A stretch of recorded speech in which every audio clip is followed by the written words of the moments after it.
자, 오늘 이사야서 2 사과입니다. 사과. 여호와께서 부르시는 종의 사역입니다. 먼저 49장 1절부터 50장 3절까지 말씀을 함께 보도록 하겠습니다. 먼저는 49장 1절부터 6절까지 두 번째로 종을 부르시는 하나님입니다. 첫 번째로 종을 부르신 거 기억하시나요? 첫 번째로 종을 부르신 것은 42장 1절부터 9절 말씀이 첫 번째로 여호와의 종을 부르는 장면이죠. 그리고 이제 두 번째로 이 종을 부르시는 하나님이 49장 1절부터 6절까지 기록되어져 있습니다. 먼저 1절 말씀을 보시면 너희 섬들아 잘 들으라 너희 먼 곳의 민족들아 귀를 기울이라 여호와께서 태중에서 나를 부르셨다. 내 어머니의 자궁에서부터 내 이름을 지으셨다.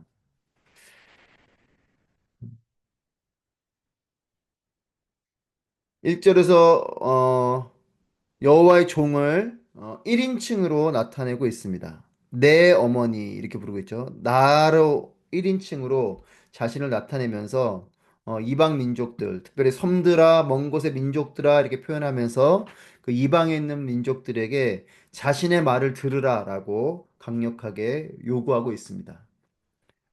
어, 태중에서부터 나를 부르셨다 이렇게 어, 종된 자신의 모습을 1인칭으로 표현하고 있습니다. 특별히 어, 태중에서 나를 부르셨다라는 표현을 하면서 어머니의 뱃속에서부터, 즉 모태에서부터 내가 나올 때부터 하나님으로부터 소명을 받은 자이다라는 것을 분명하게 말하면서 자신이 그런 여호와의 종으로서의 사명을 감당하는 자이다라는 것을 말하고요. 이것을 반복해서 5절에서도 말하고 있죠. 나를 태에서부터 지어 그분의 종이 되게 하시고 야곱을 자기에게 돌아오게 하시고 이스라엘을 그에게로 모이게 하신다라고 하는 이 5절 말씀에서도 반복해서 말하고 있습니다. 어, 2절 말씀에서 그분이 내 입을 예리한 칼처럼 만드셨고 주의 손그림자 아래 나를 숨기셨다. 그분이 나를 날카로운 화살로 만드셨고 그분의 화살통에 나를 숨기셨다. 내 입을 예리한 칼처럼 만드셨고 나를 날카로운 화살로 어, 만드셨다.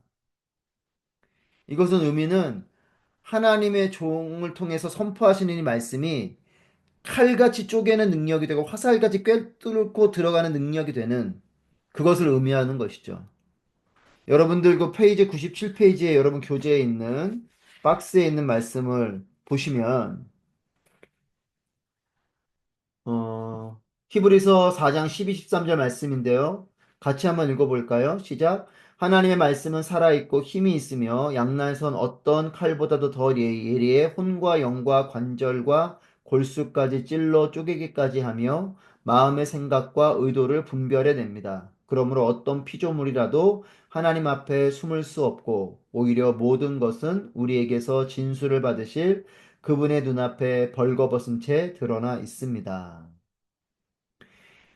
하나님 말씀이 살아있어서 능력 있으시고 어떤 칼보다도 양날선 어떤 칼보다도 예리한 그리고 우리의 관절을 골수를 찔러 쪼개기까지 하는 이 말씀 우리가 잘 아시는 말씀인데 이 말씀처럼 하나님의 이 말씀이 강력한 양날의 날선 검과 같이 그렇게 역할을 하는 그 도구로 쓰임 받는 여호와의 종을 말하는 거죠. 그러면서 주의 손그림자 아래 나를 숨기셨다. 그분의 화살통에 나를 숨기셨다. 라는 표현을 하면서 하나님이 종이 사역하는 동안에 하나님의 보호 아래 두실 것을 약속하고 있는 거죠. 그러니까, 하나님께서 강력한 하나님의 통로로 이 여호와의 종을 쓰시면서 그를 하나님의 보호하심 아래 두겠다라는 겁니다. 골로새 3장 3, 4절 말씀에 보면 이는 너희가 죽었고 너희 생명이 그리스도와 함께 하나님 안에 감추어졌음이라. 우리 생명이신 그리스도께서 나타나실 그때 너희도 그와 함께 영광 중에 나타나리라. 그리스도와 함께 하나님 안에 감추어졌다. 이것은 하나님의 보호하신 가운데 거한다. 이런 뜻이죠. 그러니까 주의 손 그림자 아래 나를 숨기셨다. 숨기셨다라는 표현은 그 어미새가 날개 아래 자신의 그 새끼를 품듯이 그렇게 보호의 의미인 거죠. 화살통에 나를 숨기셨다. 하나님께서 그렇게 보호해 주신다는 겁니다. 여러분 그렇죠. 화살이 화살통 안에 있을 때에 이 날이 무뎌지지 않는 거예요. 그러니까 하나님의 보호하신 하나님 안에서 우리가 날카로운 말씀의 종으로 쓰이지만 하지만 또 하나님 안에 온전히 머물러 있어야 그 날선 것이 무뎌지지 않는 거거든요.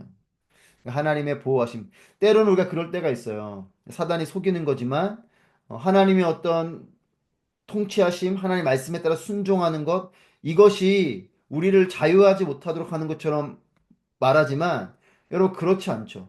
화살이 화살통 안에 들어가 있는 것, 이것이 뭔가 갇혀 있는 것 같지만 그게 아니죠. 그 안에 들어가 있을 때 이 화살촉이 무뎌지지 않는 겁니다. 그것처럼 하나님 안에 온전히 거하는 게 나를 제한하는 것이 아니고 그 안에 머무는 것이 오히려 나를 더 보호하는 것이 되는 것. 그래서 하나님께서는 하나님의 종이 사역하는 그 동안 가운데 하나님의 손길 안에 숨겨두시고 그것은 하나님의 보호하심 안에 두실 것을 약속하시는 겁니다. 그러니까 이 여호와의 종을 하나님께서 부르시고 하나님께서 그를 보호하고 계신다라는 것. 자, 3절 말씀 보시면 그분이 내게 말씀하셨다. 너는 내 종 이스라엘이다. 내가 내게서 영광을 받겠다. 하나님께서 말씀하십니다. 너는 내 종 이스라엘이라고 말하면서 너에게서 영광을 받겠다 이렇게 말씀하세요. 여러분 이스라엘이라 표현하시는 것은 이스라엘이 이상적인 종이어서 이렇게 말하는 것이 아닙니다. 이스라엘은 사실은 궁극적으로 보면 하나님의 부르심을 받은 사람들이지만 결국 그 사명을 온전히 지켜내지 못하고 있죠. 우리가 2주간 이거 방학을 해서 좀 기억이 가물가물하셨겠지만 우리가 앞에서 그 말씀을 함께 공부하면서 이스라엘 백성들이 하나님의 사명을 받은 자들이지만 그들은 하나님의 사명을 온전히 지켜내지 못하기 때문에 여호와의 종, 하나님의 종을 새롭게 부르고 계신 것을 이사야에서 기록하고 있죠. 그것처럼 이스라엘이 이상적인 종이어서 이렇게 표현하는 것이 아니라 이 종을 이스라엘로 비유하고 언급하면서 결국 종의 궁극적인 사명이 뭐냐면 하나님의 영광을 나타내는 것이라는 것을 알려주는 것이에요. 왜냐하면 이스라엘이라는 존재가 하나님의 영광을 위해 부름받은 종족이거든요. 하지만 그 사명 온전히 감당하지 못했죠. 그렇기 때문에 이상적인 종의 모습은 아니지만, 하지만 이스라엘의 원래 정체성은 하나님 영광을 위해 부름받은 존재들이기 때문에 이 여호와의 종, 하나님의 종으로 부름받은 자에 대해서 하나님은 너가 이스라엘이다 라고 표현하면서 내가 너에게서 영광을 받겠다라는 하나님의 마음을 표현하고 계십니다. 하나님의 택한 백성인 이스라엘은 종으로 부름을 받았지만 하나님께 대한 충성하지 못하는 그리고 하나님께 패역하는 이런 모습을 통해서 사명을 온전히 감당하지 못하죠.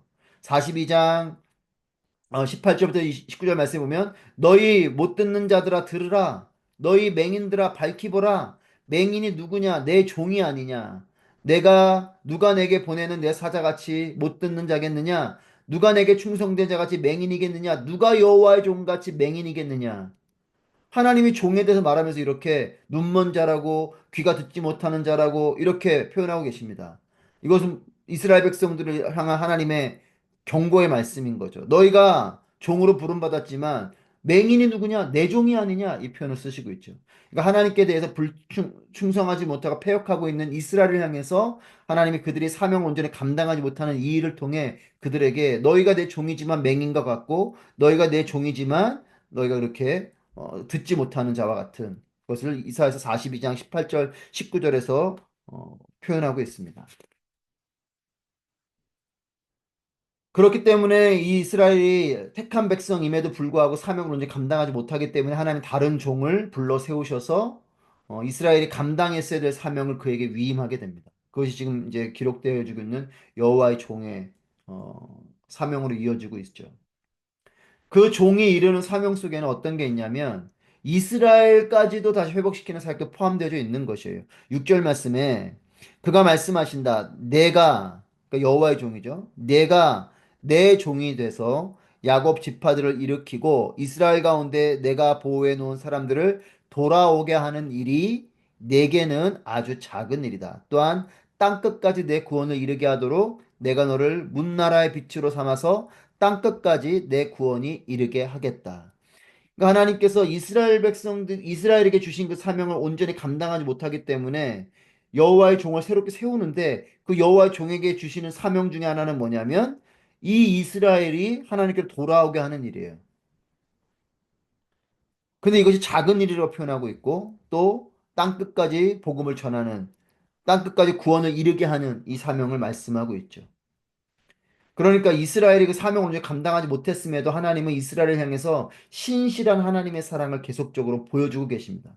여러분, 이분이 하나님이시라는 것, 우리가 이사야서를 통해서 다시 한번 발견해야 될 것입니다. 여러분, 이사야를 통해서 우리가 가장 기본적으로 지금 이사야서 49장, 40장부터 40장부터 66장까지 우리가 봐야 되는 건 하나님의 구원이고 회복이지만 그 가운데는 어떤 것을 우리가 봐야 되냐? 하나님의 구원 가운데 흐르고 있는 하나님의 정의예요. 하나님의 그 righteousness, 하나님의 의로움이십니다. 그러니까 이 하나님의 의로우심에 따른 하나님의 나라. 이것이 우리 그리고 그 하나님의 의로우심에 따른 하나님의 회복을 우리가 봐야 되고 이 부분을 통해서 우리는 또 이 세상을 봐야 됩니다. 이것이 이사야서를 통해서 우리가 가질 수 있는 풍성한 렌즈인데 근데 중요한 건 이 정의와 함께 무엇이 또 함께 있어야 되냐면 사랑이에요. 여러분, 지금 이것이 이 시대 속에 우리의 눈을 넓혀줄 수 있는 우리의 렌즈를 다시 닦아야 되는 부분입니다. 지금 뭐 정치도 혼란하고 이런 상황들 속에서 여러분 어떻게 보면 사람들이 정의라고 말하는 것들, 내가 옳다라고 말하는 것들은 부분적인 것들이 많아요. 틀린 건 아닐지 몰라도 그게 전부가 아닌데 어떤 한 부분을 가지고 계속 정의를 외쳐대는 여러분 하나님의 정의는 그보다 더 넓은 영역 가운데 있는데 코끼리 맹인이 코끼리 만지듯이 코끼리 다리를 만지고 그게 코끼리 전체인 것처럼 여러분 그리스도인들이 지금 그렇게 서로 막 양분이 돼가지고 하고 있지 않습니까? 양쪽이든 어느 쪽이든 보면 다 하나님의 이름으로 정의를 말하고 있어요.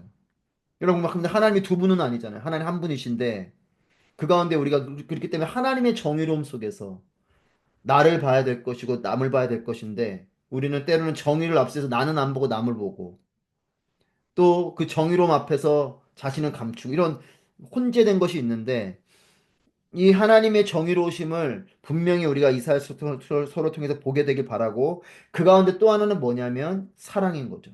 여러분 생각해 보십시오. 이스라엘 백성들이 이렇게 하나님이 다른 종을 세우면서까지 이스라엘 백성들의 사명을 못하기 때문에 다른 종을 세우시는데 이 다른 종을 세우면서 뭘 말씀하세요? 지금 내가 그렇게 패역해서 불충하고 패역한 그 이스라엘도 돌아오게 하는 게 너의 사명이라고 말씀하고 있잖아요. 여러분 우리는 이런 정의까지 발휘하지 못하고 있는 것이 지금 이 시대의 모습이지 않습니까? 아마 우리에게 지금의 정의의 기준을 보면 이 새로운 여호와의 종은 하나님께 부름받는 여호와의 종은 이스라엘 백성들을 내쳐야 될 것이죠. 너희는 사명 감당하지 못했으니 너희는 죄악을 범했으니 하나님께 사명을 언제 감당하지 못했으니 너희들은 다 처벌받아야 되고 다 버림받아야 될 자들이다. 하나님은 그게 아니시라는 거죠. 하나님은 이스라엘도 돌아오기를 바라시는 하나님의 마음이 있다. 그렇기 때문에 끊임없이 여러분 성경을 보면서는 하나님의 공의와 사랑을 계속적으로 균형감 있게 보셔야 돼요. 하나님의 공의를 통해서는 하나님의 사랑을 바탕으로 한 공의여야 되고 하나님의 사랑은 그냥 무분별한 사랑이 아니고 하나님의 공의를 바탕으로 한 사랑이어야 됩니다. 이것이 우리에겐 쉽지 않아요. 왜냐하면 우린 죄성이 있기 때문에 이게 잘 안 돼요. 우린 자꾸 한쪽으로 치우칩니다.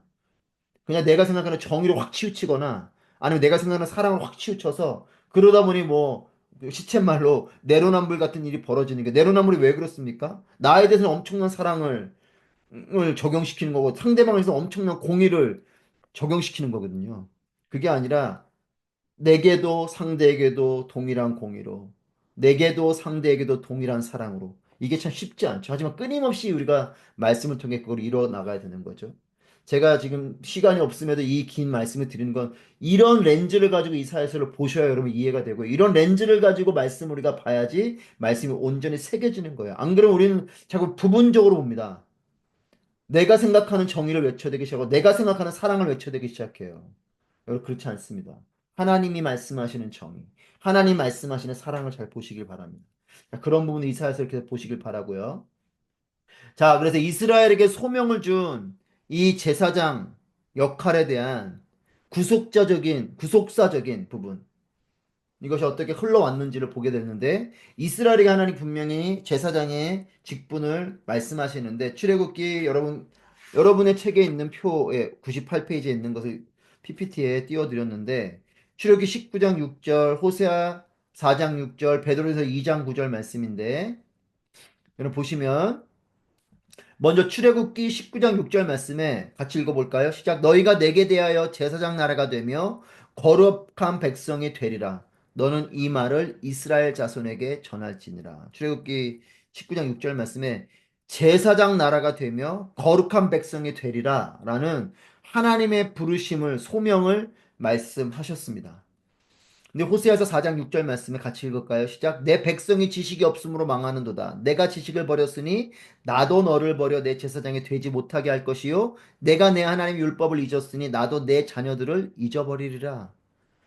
출애굽기를 통해서 하나님께 제사장을 불렀지만 이들이 백성이 지식이 없다는 건 뭡니까? 하나님을 이름을 모르는 게 아니죠. 하나님 이름을 알고 율법도 알지만 하나님을 온전히 경험하지 못하고 또 하나님 앞에 온전히 그것을 삶으로 지켜내지 못하는 것에 대한 이야기입니다.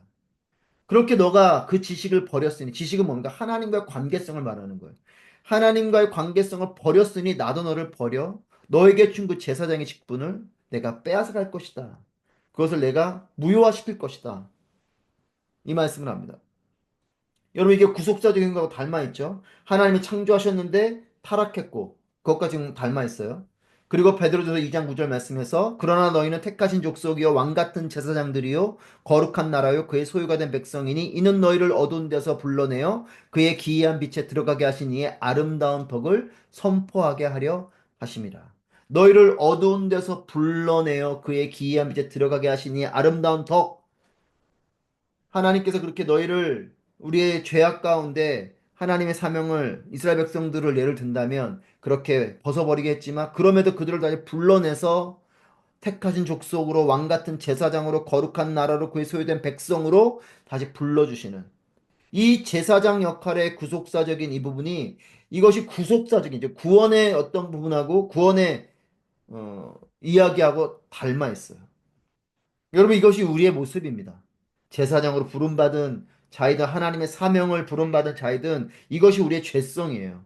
하나님 우리를 부르시고 택하셨지만 우리는 타락하고 그로 인해서 하나님의 징계를 받게 되고 하지만 그 가운데 하나님은 영원히 버리지 않으시고 우리를 다시 하나님께 불러주시는 것. 이것이 지금 이스라엘에게 소명을 준 제사장의 역할의 모습이기도 하고 또 구원적인 구속사적인 구속하는 하나님께서 우리를 다시 구원해 주시는 이 이야기와 닮아 있다라는 거죠. 자, 그러면서 4절 말씀에서 그러나 나는 말했다. 나는 헛수고만 했구나. 내가 힘을 쏟아부었지만 아무것도 된 일이 없었고 헛힘만 썼구나.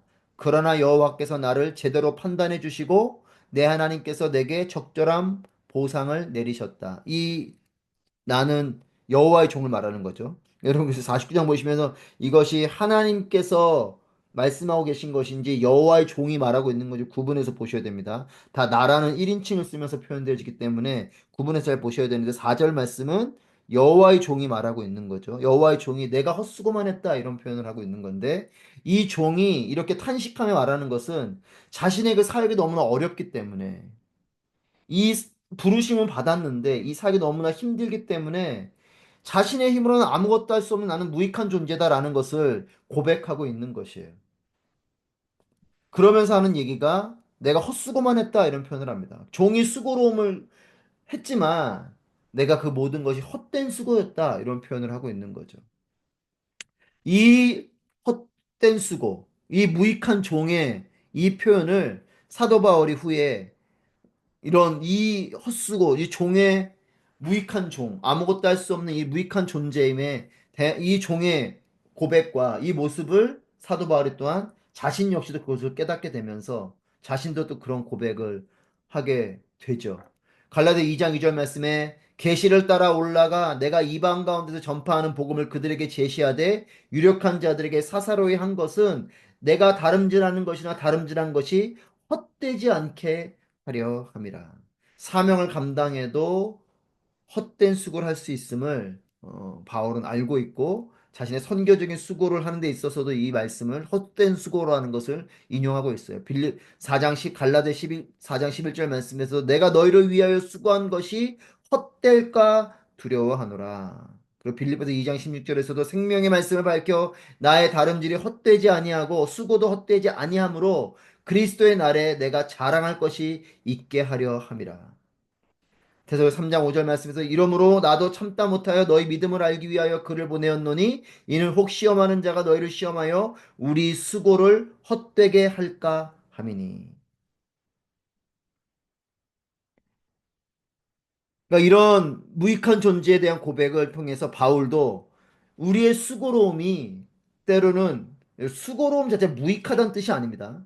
수고로움이 두 가지 의미에서 이것을 보는데 첫 번째는 나의 연약함을 발견하게 되면서 오게 되는 내가 참으로 무익한 쪽이다. 바울이 그러니까 그런 고백을 하는 거잖아요. 바울이 처음에는 사도권 때문에 갈라디아서 같은 경우 보면 상당히 이거에 대해서 격양된 언어로 표현합니다. 자신의 사도권을 공격하는 것에 대해서 엄청나게 분노하면서 디펜스 하거든요. 하지만 바울이 이제 후반부로 갈수록 어떤 표현하냐면 나는 죄인 중에 죄수여 괴수 중에 괴수라는 표현을 합니다. 그러니까 자기의 겸손함에 대한 모습이 나타나기 시작하는 거죠. 그렇게 열심히 처음에는 사명을 가지고 열심히 뛰었던 바울이 그렇게 사명을 감당하면서 보니까 나의 능력은 없는 거예요. 다 모든 것이 하나님의 은혜인 거죠. 그런 부분에서의 어떤 무익한 종으로 표현하는 부분이 있고 또 하나는 그 사역이 그렇게 열심히 함에도 우리의 힘으로 하는 그 모든 것들 속에는 이 모든 것이 아무런 힘이 없는 여러분 이것이 무슨 우리가 열심히 사역하는 의미 없다는 뜻이 아니라 이 모든 사역이 의미로워지려면 말 그대로 여호와의 종의 모습으로 해야 되는 거예요. 종의 모습으로 해야 되는 겁니다. 다시 말씀드립니다. 종의 모습으로 하셔야 되는 거예요. 요한복음 15장에 말씀하고 있죠. 너희가 나를 떠나서는 아무것도 할 수 없다. 포도나무이신 예수 그리스도 안에 있을 때 우리는 미닝풀한 거예요. 내가 아무리 엄청난 사역을 하고 예를 들면 제가 뭐 엄청난 사역을 예를 들면 할 능력도 안 되지만 한다고 하더라도 예수 안에서 한 것이 아니면 이건 미닝리스라는 거죠. 의미가 없다는 거예요. 헛수고입니다. 헛수고. 수고는 했는데 헛수고라는 거예요. 자, 그래서 이 것의 결론 같은 말씀은 결국 우리는 종의 모습으로 하는 것이고 하나님 말씀하신 그대로 순종함을 하는 것이고 이 모든 것의 열매는 하나님께 올려드리는 것이고 하나님께 영광 올려드려야 되는 거죠. 여러분 그렇기 때문에 우리는 또 저는 우리 교회는 오직 하나님의 영광으로만 충만하게 되길 바랍니다. 여러분 그것이 우리의 유업이 되길 바래요. 여러분 우리가 완벽하면 얼마나 완벽하겠습니까? 우리의 능력이 없죠. 오직 하나님만이 능력이시고 하나님 영광 받으시는 겁니다. 자 그러면서 4절 말씀에서 여호와께서 나를 제대로 판단해 주시고 우리말 성경에는 판단으로 되어 있고 개역 개정에도 판단으로 되어져 있는데 옛날 성경 개역 한글 성경은 이것이 신원이라는 단어로 이것이 기록되어져 있어요. 신원. 개역 한글에는 신원이라는 단어로 되어져 있는데 이것은 법정 용어인데 심판과 판단을 의미하는 단어입니다. 그러니까 하나님께서 우리 지금 우리말 성경 보니 하나님께서 나를 제대로 판단해 주셨다. 이렇게 판단 정도로 가볍게 보지만 사실 개역 한글에서는 이 단어가 신원이라는 단어로 쓰여서 더 무게감 있는 법정 용어를 쓰면서 하나님이 나를 심판하시고 하나님 나를 판단하신다. 그러니까 법관 앞에 서 있는 모습처럼 하나님이 나를 그렇게 판단해 주시고 하나님께서 그에 따른 적절한 보상을 내게 내려주셨다라는 표현을 하고 있습니다. 그러니까 이 헛된 수고와 함께 하나님께서 나를 판단하셔서 적절한 보상을 내리셨다. 이 말씀을 통해 이 여호와의 종이 하고 싶은 말은 뭐냐면 이 모든 것이 하나님의 영광이요. 또 하나님께로부터 주어지는 내게 주어지는 영광인 것이죠. 그러니까 내가 하나님께 온전히 또 올려드리는 영광이 아니면 이 모든 수고는 헛된 수고이고 하나님께 온전히 종된 마음으로 다 그렇게 순종하는 마음으로 했었을 때 내게 주어지는 하나님의 영광과 축복이 있다라는 것을 말하고 있는 겁니다. 그래서 사절이 주는 메시지는 심판과 보상이 모두 하나님께 있다라는 걸 고백하면서 고난 중에서도 하나님의 주권의 모든 것을 맡기는 종에 순종하는 모습을 보여주고 있습니다. 그렇죠. 순종하며 나아가면 고난이 있어요. 순교도 당합니다. 그렇게 예레미야 같은 경우는 그렇게 외쳐대고 해도 아무도 듣지 않아요. 얼마나 허무합니까? 하나님 원망스러울 수도 있어요. 하나님 이게 뭡니까? 하나님 말씀하셔서 이렇게 종의 사명을 감당하는데 아무도 듣지 않고 그렇게 하는 심판을 이야기해도 그냥 주변에 평안하다 평안하다 말하는 그런 선지자들의 말만 듣고 있는 이런 이스라엘 백성들의 모습을 보면서 얼마나 자괴감이 들었겠습니까? 하지만 그런 실패의 모습 속에서도 그런 때는 그냥 실패 정도면 괜찮은데 고난당하고 결국 여러분 이사야 같은 경우는 정말 톱으로 잘려서 몸이 잘려 죽지 않습니까? 이런 고난 중에서도 하나님께 모든 걸 맡기는 종에 순종하는 모습이 그 가운데 있고 또 그를 통해서 하나님은 종의 이런 고난 가운데 순종하는 모습을 알고 계심으로 하나님은 반드시 이에 대해서 보상해 주신다. 라는 분명 확신을 가지게 하는 것이 사절 메시지, 사절 말씀에서 주는 우리에게 주시는 메시지입니다. 여러분, 하나님의 영광으로 충만하게 되기 축복하고요. 우리가 사람들 눈앞에서 살아가는 삶을 안 살 수는 없을 겁니다. 우린 다 누구에게나 인정받고 싶기도 하고 사랑받고 싶은 마음이 있기 때문에 그런 마음이 있지만 하지만 여러분 그 삶을 넘어서 하나님의 눈길에서 하나님의 영광에서 살아가는 여러분 되시 축복해요. 은밀한 중에 살아가는 삶 속에 우리의 신앙이 있습니다. 사람들이 보지 않는 곳에서 나의 신앙의 깊이가 나타나고 사람들이 보지 않는 곳에서 행하는 진정한 선과 아름다운 모습들이 하나님께서 그것들을 보고 계시는 거죠. 자, 5절 말씀. 나를 태에서부터 지어 그분의 종이 되게 하시고 야곱을 자기에게 돌아오게 하시고 이스라엘을 그에게로 모이게 하신다. 나는 여호와께서 보시기에 귀중한 사람이 됐다. 내 하나님이 내 힘이 되셨다. 이제 여호와께서 말씀하신다. 이런 어려운 사역의 고난과 어려움을 그렇게 탄식하듯이 하나님께 말하고 있는 이 종에게 그가 얼마나 존귀한 자인지를 하나님께서 분명하게 다시 한번 더 말씀해 주시고 그렇게 또 불러주시고 하신 하나님의 천명을 하시면 말씀하시면서 다시 한번 더 사명을 상기시켜 주십니다. 여러분 그렇습니다. 우리 그리스도인은 어, 물론 우리가 공동체로서 서로에게 위로가 되고 격려가 되어야 되는 그런 아름다운 공동체의 모습이 당연히 필요하지만, 하지만 그것을 넘어서 우리는 진정으로 하나님께로부터 주어지는 하나님의 부르심, 그걸 하나님의 격려하심, 하나님의 위로하심, 하나님의 인도하심, 하나님이 주시는 사명을 가지고 나아가는 우리 모두가 되기를 축복합니다. 여러분, 그럴 때 우리는 이 땅에 두 발을 딛고 살지만 우리는 하나님 나라 안에 살게 될 것이고 하나님 백성으로 살게 되는 것이고 이 땅에서도 천국을 살게 되는 것이에요. 저는 늘 우리의 이 땅에서의 모든 일들, 여러분 직장에서 하는 일이든 아니면 정말 뭐 가정 안에서 하시는 어떤 섬김의 일들이든 심지어는 교회 공동체 안에서 섬김이든 이 모든 것이 다 하나님 앞에서 이루어지는 삶이 되게 축복합니다. 자, 모태에서부터 하나님에 의해 택함 받은 사람. 그러니까 1절에서도 태중에서 말했지만 5절에 다시 나를 태에서부터 이렇게 말하고 있죠. 그러니까 자신을 모태에서부터 하나님께 날 택하셨다라는 그 믿음에 따라 자신은 모태에서부터 이스라엘의 회복을 감당할 사람이라는 믿음을 다시 한번 더 심어주고 그 부르심을 주시는 것이죠. 여러분, 우리도 이런 믿음을 가지면 좋겠습니다. 하나님이 나를 어머니의 태중에서부터, 아니, 태초부터 나를 이미 지명하셨다. 여러분, 그런 믿음을 가지십시오. 여기 뭐 공부하시는 분들은 그런 분들은 안 계시겠지만, 여러분, 우리는 그냥 우연히 태어난 존재가 아니고, 어, 또 어느 경우는 그런 부모님들이 그런 나쁜 말들 하셔가지고 아이들이 그런 생각할 때가 있잖아요. 내가 왜 괜히 태어나서 우리 가정에 이렇게 힘든 존재인가, 막 이렇게 생각하는 아이들도 있거든요. 물론 육적인 부모나 육적인 우리의 관계들은 우리를 상처를 주는 일들이 있을지 몰라도 하나님은 그런 하나님이 아니시죠. 그러니까 우리의 눈은 늘 하나님께로부터 온 것, 하나님께로 갈 것, 이것이 우리의 어, 내 인생을 바라보는 관점이어야 될 것입니다. 자, 6절 말씀에서 이제 종에게 구체적인 두 가지 사역을 말씀하시는데 그가 말씀하신다. 내가 내 종이 돼서 야곱 지파를 일으키고 이스라엘 가운데 내가 보호해 놓은 사람들을 돌아오게 하는 일이 내게는 아주 작은 일이다. 또한 땅 끝까지 내 구원을 이르게 하도록 내가 너를 문나라의 빛으로 삼아서 땅 끝까지 내 구원이 이르게 하겠다.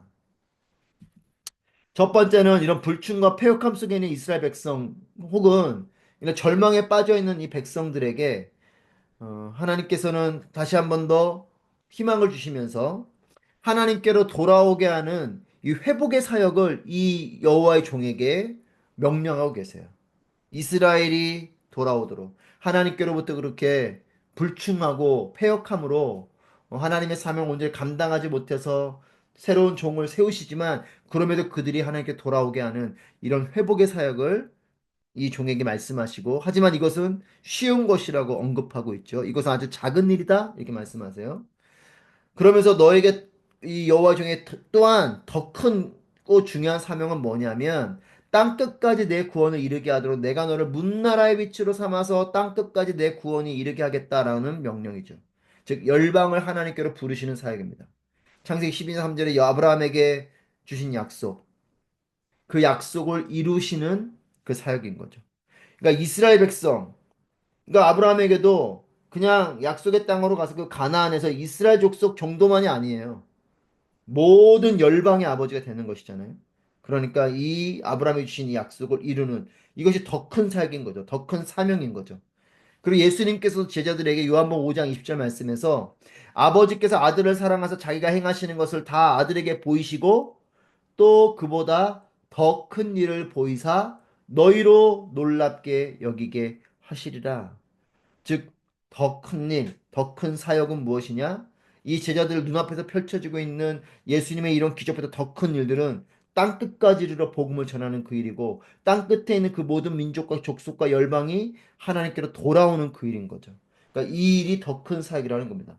그러니까 너희들의 우리도 마찬가지예요. 우리 가정이 구원받는 일보다 모든 민족과 족속이 구원받는 일이 더 큰 일이고 우리 교회가 은혜로운 것보다 더 큰 것은 모든 민족과 족속이 하나님께 돌아와 은혜의 백성이 되는 것이 더 큰 일인 거죠. 그러니까 결국 하나님께서는 나를 통하여 우리를 통하여 하나님의 잃어버린 백성들이 하나님께 돌아오게 하는 그 사명을 주신 것입니다. 우리의 삶이 그런 삶이 되어야 될 것이고 그런 삶이 되기를 바랍니다. 자, 이 두 가지 사명을 이 여호와의 종에게 말씀합니다. 자, 그러면서 이제 7절부터 해서 종을 통해서 그렇다면 이 구원의 사명을 주시면서 이스라엘 백성뿐만 아니라 땅끝까지 그들이 돌아오는 하나님의 사명을 6절에서 말씀하시면서 이제 7절부터 13절까지 이 종을 통해서 이루어지는 이 구원의 모습을 말씀하고 있습니다. 자, 7절 말씀에서 실제 읽어볼까요? 멸시를 당하고 민족들에게 미움을 사며 지도자들의 종이 된 사람에게 이스라엘을 구원하신 분 거룩하신 여호와께서 이렇게 말씀하신다. 왕들이 너를 보고 일어나고 귀족들이 너를 경배할 것이다. 신실하신 여호와 이스라엘의 거룩하신 분이 너를 택하셨기 때문이다. 이 종의 사역은 사람들에게 인정받지 못한다 해도 하나님께서 그의 사역과 수고와 헌신을 인정해 주시는 거죠. 그리고 하나님께서 이렇게 인정해 주시기 때문에 지금은 비록 인정받지 못한다 할지라도 먼 미래에는 많은 사람들로 하여금 하나님이 이 사실을 알게 해줄 것이다 라는 예언의 말씀을 하고 있습니다. 그러면서 이 말씀을 하시는 분이 신실하시고 거룩하신 구속자이신, 그래서 7절 말씀에 신실하신 여호와 이스라엘의 거룩하신 분이 너를 택했기 때문이다. 신실하시고 거룩하신 이 구원자 하나님, 이 구속자 여호와께서 이것을 약속하신 것이 근거가 되기 때문에 지금 일어나고 있는 이런 부분에서 실망하지 말고 하나님께서 그것을 인정해 주시고 칭찬해 주시니 사람들에게 인정받는 것에 마음을 쏟지 말고 하나님께서 인정하심을 믿고 또 미래 부분에서는 하나님께서 그 일들을 알게 하실 것이다 라는 이 말씀을 7절에서 하고 계시죠. 여러분 그렇죠. 근데 역설적으로 하나님께 쓰임받는 종들은 고난을 받게 되어 있습니다. 왜냐하면 세상이 예수님 말씀하시죠. 예수님 때문에 세상이 너희를 미워할 거라 말씀하셨어요. 어쩌면 그리스도인으로 살아가면서 내가 그냥 세상에서 아무 문제가 없고 편안하다? 물론 어떤 평안의 시대를 지나가고 있기 때문에 그럴 수도 있지만 어느 부분에서는 내가 상당히 타협하며 살고 있기 때문에 그럴 수도 있어요. 정말 말씀을 중심으로 복음을 중심으로 살면 이 세상은 점점 점점 우리를 거스르는 일들로 계속 공격해 올 것입니다. 여러분 지금도 그렇잖아요. 뭐 젠더 이슈나 또는 뭐 그런 생명 이슈 이런 것들 앞에서 우리가 복음과 이걸 기준으로 나아가면 부딪히는 일들이 계속 벌어지게 되는 게 세상이죠. 그냥 침묵하고 마음속으로 있어도 그냥 그런가 보다 하고 넘어가면 그런 일들이 없겠지만 이것을 우리가 분명하게 하나님의 말씀을 근거로 드러내며 나아가기 시작하면 부딪히는 거죠. 하나님께 쓰임받았던 종들은 고난을 받았습니다. 멸시를 당하기도 했고, 미움을 받기도 했고, 또는 종이 돼서 그렇게 정말 자신은 없는 자와 같이 그렇게 고난을 당하기도 했죠. 하지만 하나님께서 그들의 수고와 헌신을 인정하신다. 그리고 미래적인 부분에서 그들은 결국 하나님께 상급을 받고 영광을 누리게 되는 것이다. 자, 8절 말씀. 8절 말씀. 여호와께서 이렇게 말씀하신다. 은혜를 베풀 때 내가 내게 대답했고 구원하는 날에 내가 너를 도왔다. 그러므로 내가 너를 지키고 너를 백성들의 언약으로 삼겠다. 그 땅을 일으켜서 폐허가 된 기업들을 다시 나누고 우리가 암송한 말씀이죠. 49장 8절 말씀. 우리말 성경으로 봐도 좀 생소한데 하나님이 구원 사역을 수행하는 종을 도우시면서 그를 백성들의 언약으로 삼겠다. 내가 너를 지키고 너를 백성들의 언약으로 삼겠다라고 약속해 주십니다. 그리고 9절 말씀에서 갇힌 사람들에게는 나오라 하고 말하겠고 어둠 속에 있는 사람들에게는 풀려났다 하고 말하겠다. 그들은 길 위에서도 먹겠고 헐벗은 언덕이 모두 그들의 목장이 될 것이다. 그러니까 잡혀 있는 자들과 흑암 속에 있는 자들을 자유하게 하신다.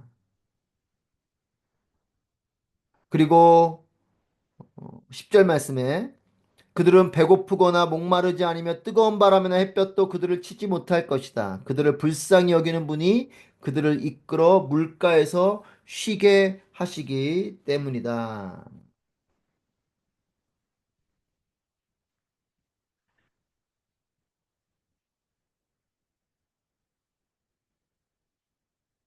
하나님께서 이 종을 통해서 이와 같은 하나님의 분명한 구원이 이루어지는 모습들을 계속해서 말씀으로 말씀해주고 계십니다.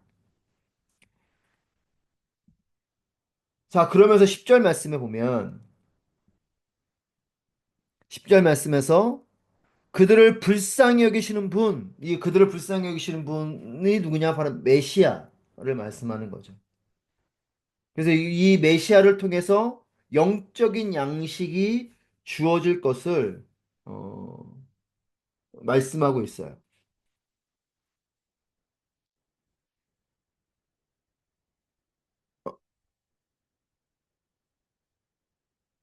그리고 이 사도 바울이 고린도 교회를 향해서 이 8절 말씀, 이 8절 말씀에 은혜를 베풀 때 내가 내게 대답했고 구원하는 날에 내가 너를 도왔다라는 이 은혜의 때, 이 말씀을 인용하면서 지금 그리고 현재가 하나님의 은혜를 받을 때임을 고린도 교회에게 또 선포하는 이 인용의 말씀으로 이 말씀을 썼습니다. 그러니까 신약에 보면 이사야 말씀 또 시편 말씀 이런 말씀들을 많이 인용했는데 특별히 이사야서 말씀을 예수님도 많이 인용하셨고 또 바울도 이사야서 말씀 많이 인용해 가는데 이 고린도 교회를 향한 고린도서를 쓰면서 바울이 이 8절 말씀을 또 지금 현재가 하나의 은혜를 받을 때라는 것을 강조하면서 그들에게 선포하고 있는 이 모습들이 성경에 기록되어져 있습니다. 자, 그러면서 하나님 모든 백성이 원근각체에서 하나님 만드신 길을 통해 하나님께 나오게 될 것을 말씀하시네. 11, 12절 말씀 보면 내가 내 모든 산에 길을 만들고 내 큰 길들을 도두겠다.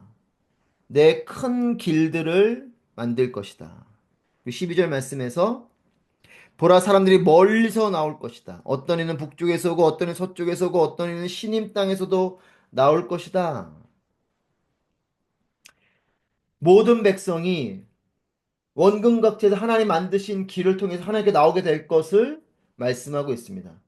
그리고 또 이것이 하나님의 위로와 긍휼로 인한 것임을 말씀, 우주 만물이 찬양으로 환합하는 모습으로 이것을 기록된 13절 말씀 보시면, 하늘아 기뻐 소리치라, 땅아 즐거워하라, 산들아 노래 부르라, 여호와께서 그분의 백성들을 위로하시고 고난을 당하던 사람들을 불쌍히 여기셨다.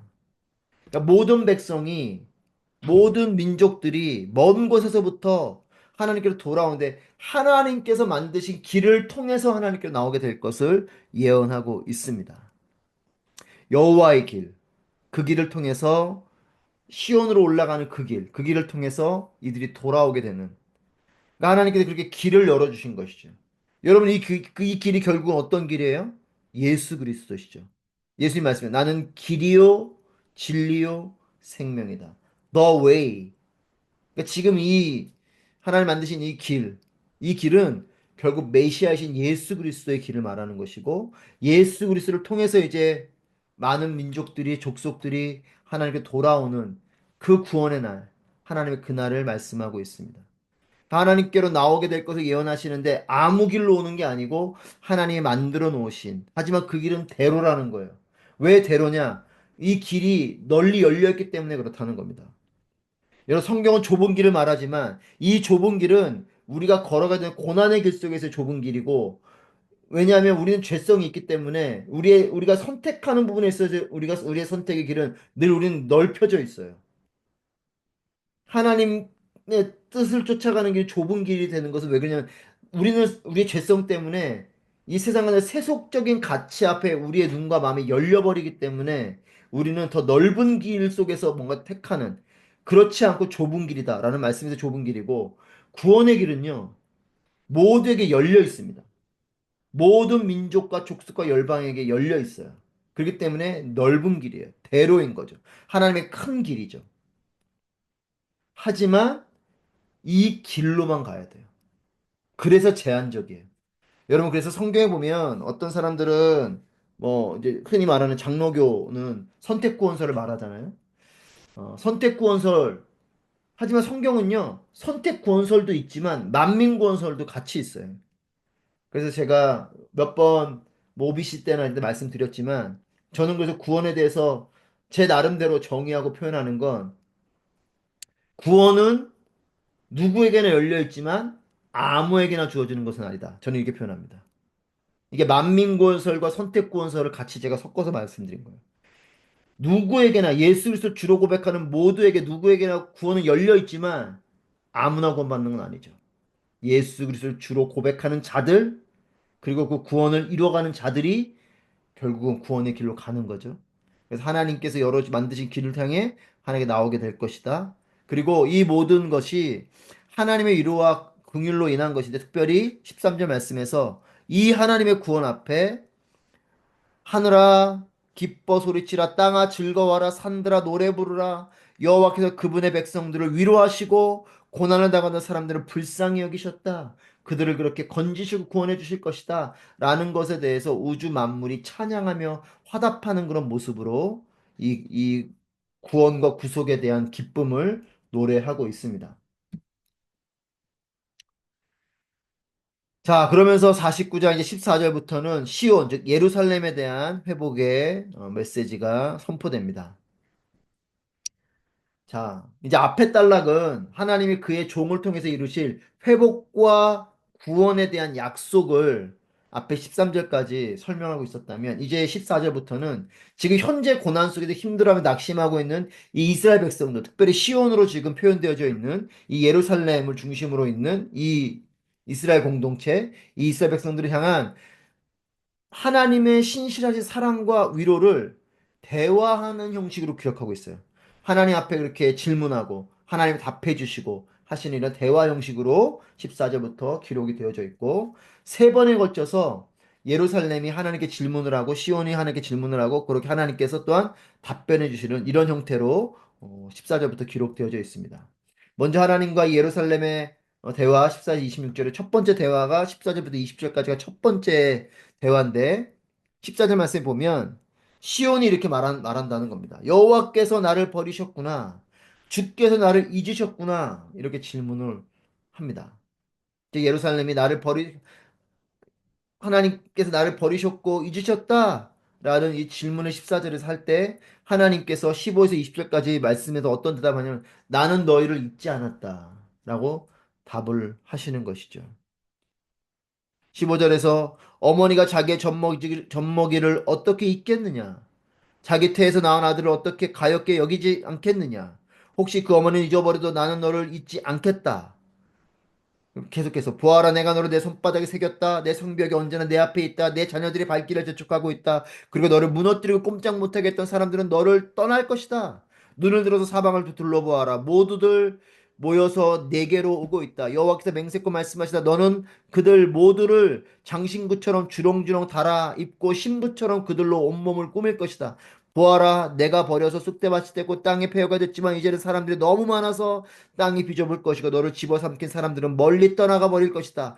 이런 줄로만 알았던 내 자녀들이 내 귀에 대고 말할 것이다. 이곳은 내게 너무 좁습니다. 내가 살 만한 더 넓은 곳을 마련해 주십시오.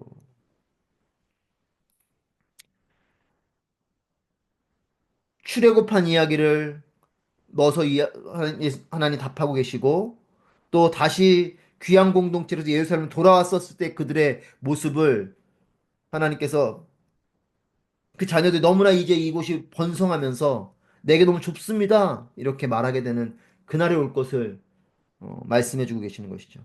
나를 버렸습니다. 이 부분은 이제 이스라엘 백성들이 결국은 포로로 끌려가잖아요. 포로로 끌려가고 그렇게 이 예루살렘 다 폐허가 되고 그렇게 끌려가는 그들. 그러니까 여호와께서 우리를 버리셨다. 나를 잊으셨다. 이렇게 표현하지만 하나님 말씀 그렇지 않다. 내가 너를 어떻게 버리겠느냐? 너희가 출애굽할 때 그렇게 주변의 이웃들을 통해서 너희가 그렇게 폐물을 얻고 금을 얻고 그렇게 너희가 그것들을 가지고 출애굽했듯이 너희가 그렇게 주변 사람들의 장신구조 주렁주렁 달고 신부처럼 그들 온몸을 꾸미고 그렇게 너희가 구원받은 이스라엘 이집트를 했던 그때처럼 너희는 여전히 구원의 백성이 될 것이고 또 그렇게 이집트를 나왔듯이 너희가 바벨론 포로로부터 나오게 될 것이고 이제 이런 하나님의 구원의 메시지를 하시는 것이죠. 그러면서 하시는 말씀은 내가 너를 잊지 않는다. 그러니까 이스라엘을 태에서 낳은 아들로 비유하시면서 15절에서 어미가 자기 젖먹이를 어떻게 잊겠느냐 이런 비유로 표현하시죠. 그래서 이스라엘 향한 하나님의 긍휼을 강조하면서 모정으로 어머니가 딸을 사랑하는 그 모습으로 표현하고 있죠. 그러면서 이 15절 말씀에 하나님의 긍휼이라는 이 부분이 하나님의 긍휼은 거기 여러분 책에 있는 그게 이제 히브리어인데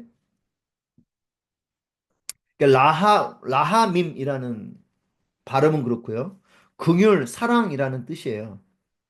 근데 이 하나님의 긍휼, 라하밈이라는 단어는 나중에 이제 신약으로 오면 여러분 이제 발음이 조금 어려운데 스플랑크 니조마이라는 뜻이에요. 니조마이. 스플랑크 니조마이. 이렇게 어렵죠. 이거 초록색으로 되어 있는 그것이 이제 헬라어인데, 그리스어인데, 이게 민망히 여기다, 이런 뜻이에요. 그래서 불쌍히 여기다, 이런 뜻인데, 헬라어로는 이게 불쌍히 여기다, 측은히 여기다, 이런 뜻인데요.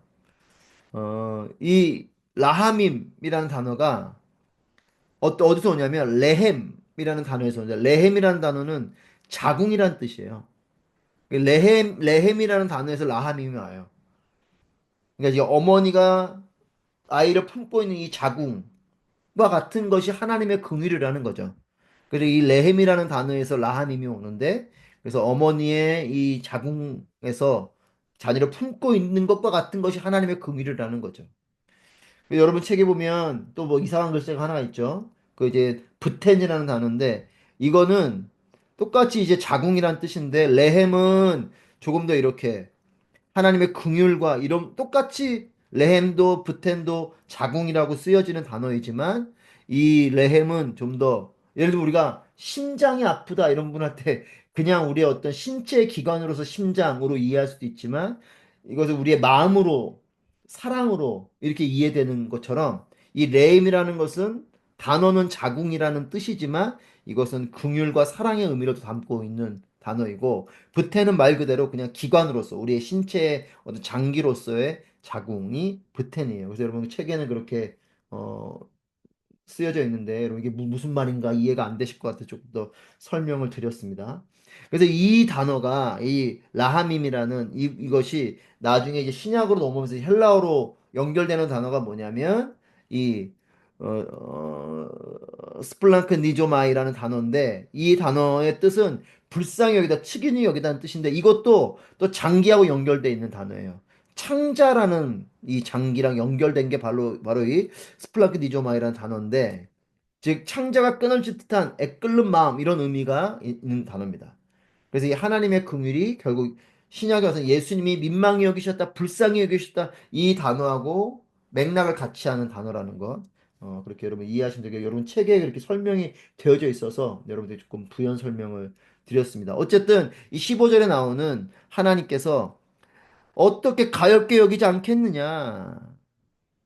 어떻게 가르치지 않냐? 하나님의 긍휼하심을 말씀하는 거죠. 라하밈. 어떻게 너희를 긍휼히 여기지 않겠느냐?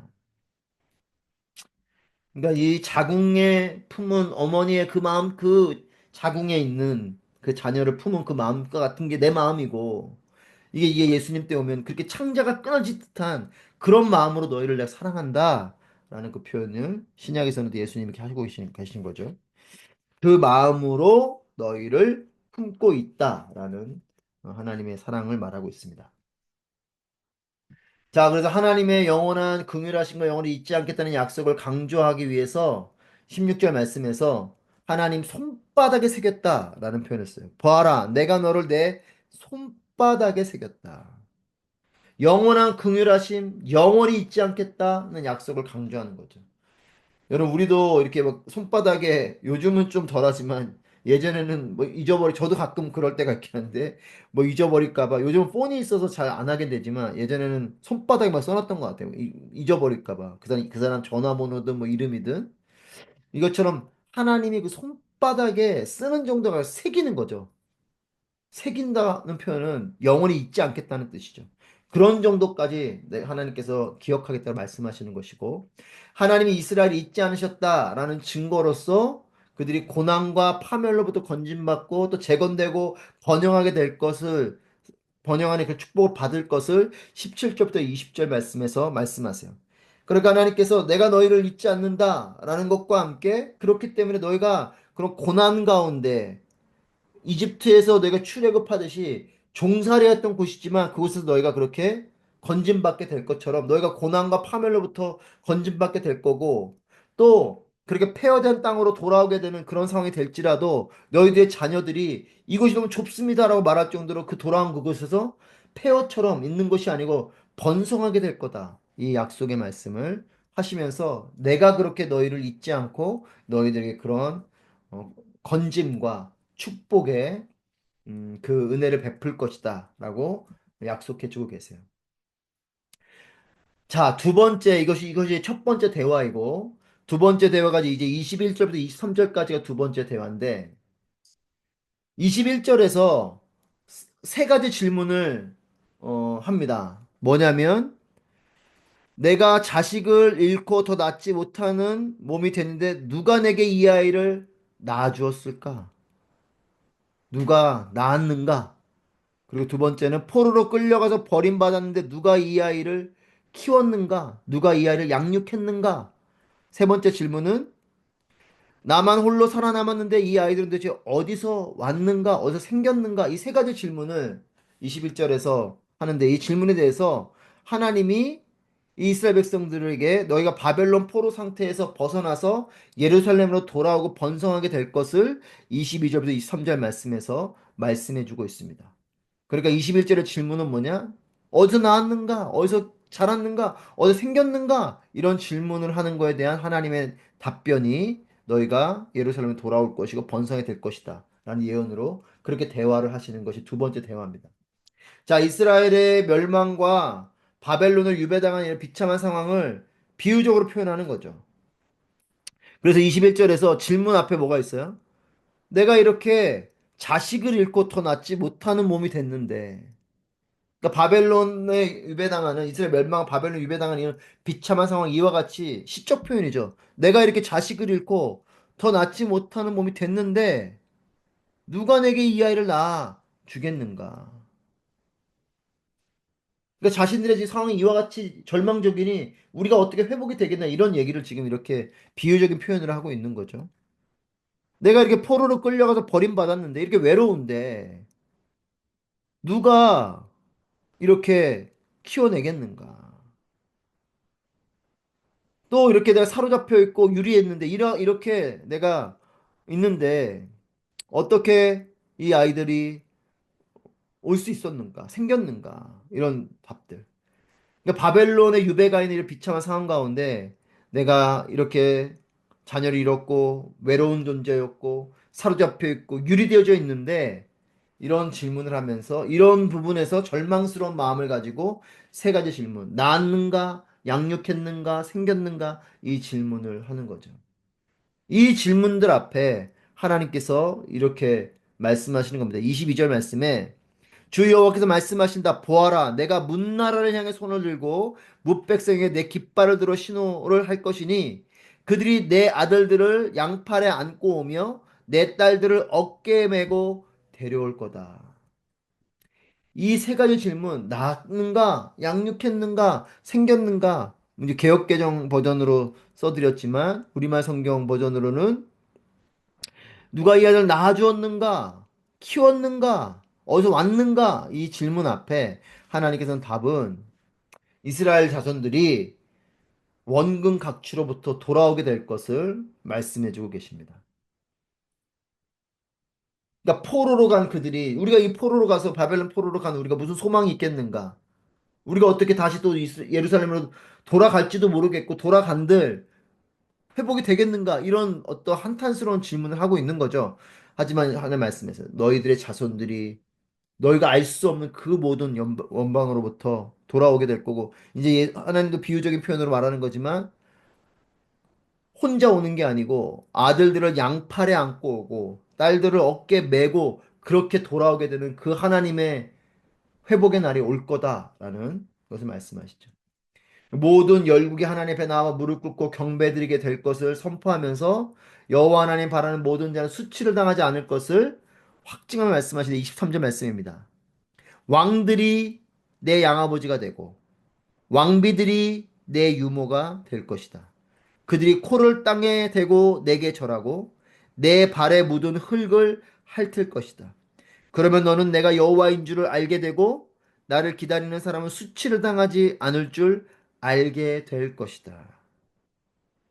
그렇게 모든 주변의 나라들이 하나님의 나와 무릎 꿇고 경배하게 되는 그때가 오게 될 것이고 그렇게 하나님 바라보는 너희들은 수치를 당하지 않고 당당하게 회복될 것이다 라는 말씀을 약속의 말씀을 해주십니다. 그러면서 이제 세 번째 대화를 합니다. 25절부터 24절부터 26절까지 말씀인데 24절 말씀에 힘센 사람에게서 전리품을 빼앗을 수 있느냐? 포악한 사람에게서 포로를 빼낼 수 있느냐? 이런 질문을 합니다. 개역개정 버전으로는 어떻게 도로 뺏고 어떻게 건져내겠냐? 이 질문을 합니다. 그런데 25절, 26절에서 여호와께서 이렇게 말씀하시죠. 25절에 포로를 힘센 사람에서 건져내고 전리품을 포악한 사람에게서 빼내오겠다. 누가요? 하나님께서 그 말씀하시는 거예요. 그러니까 이스라엘 백성들이 이런 바벨론 포로로 끌려간 상황 속에 절망스러운 마음으로 이 전리품을 뺏어올 수 있겠는가? 저렇게 포악한 사람들, 저런 사람들에게서 빼내올 수 있겠냐?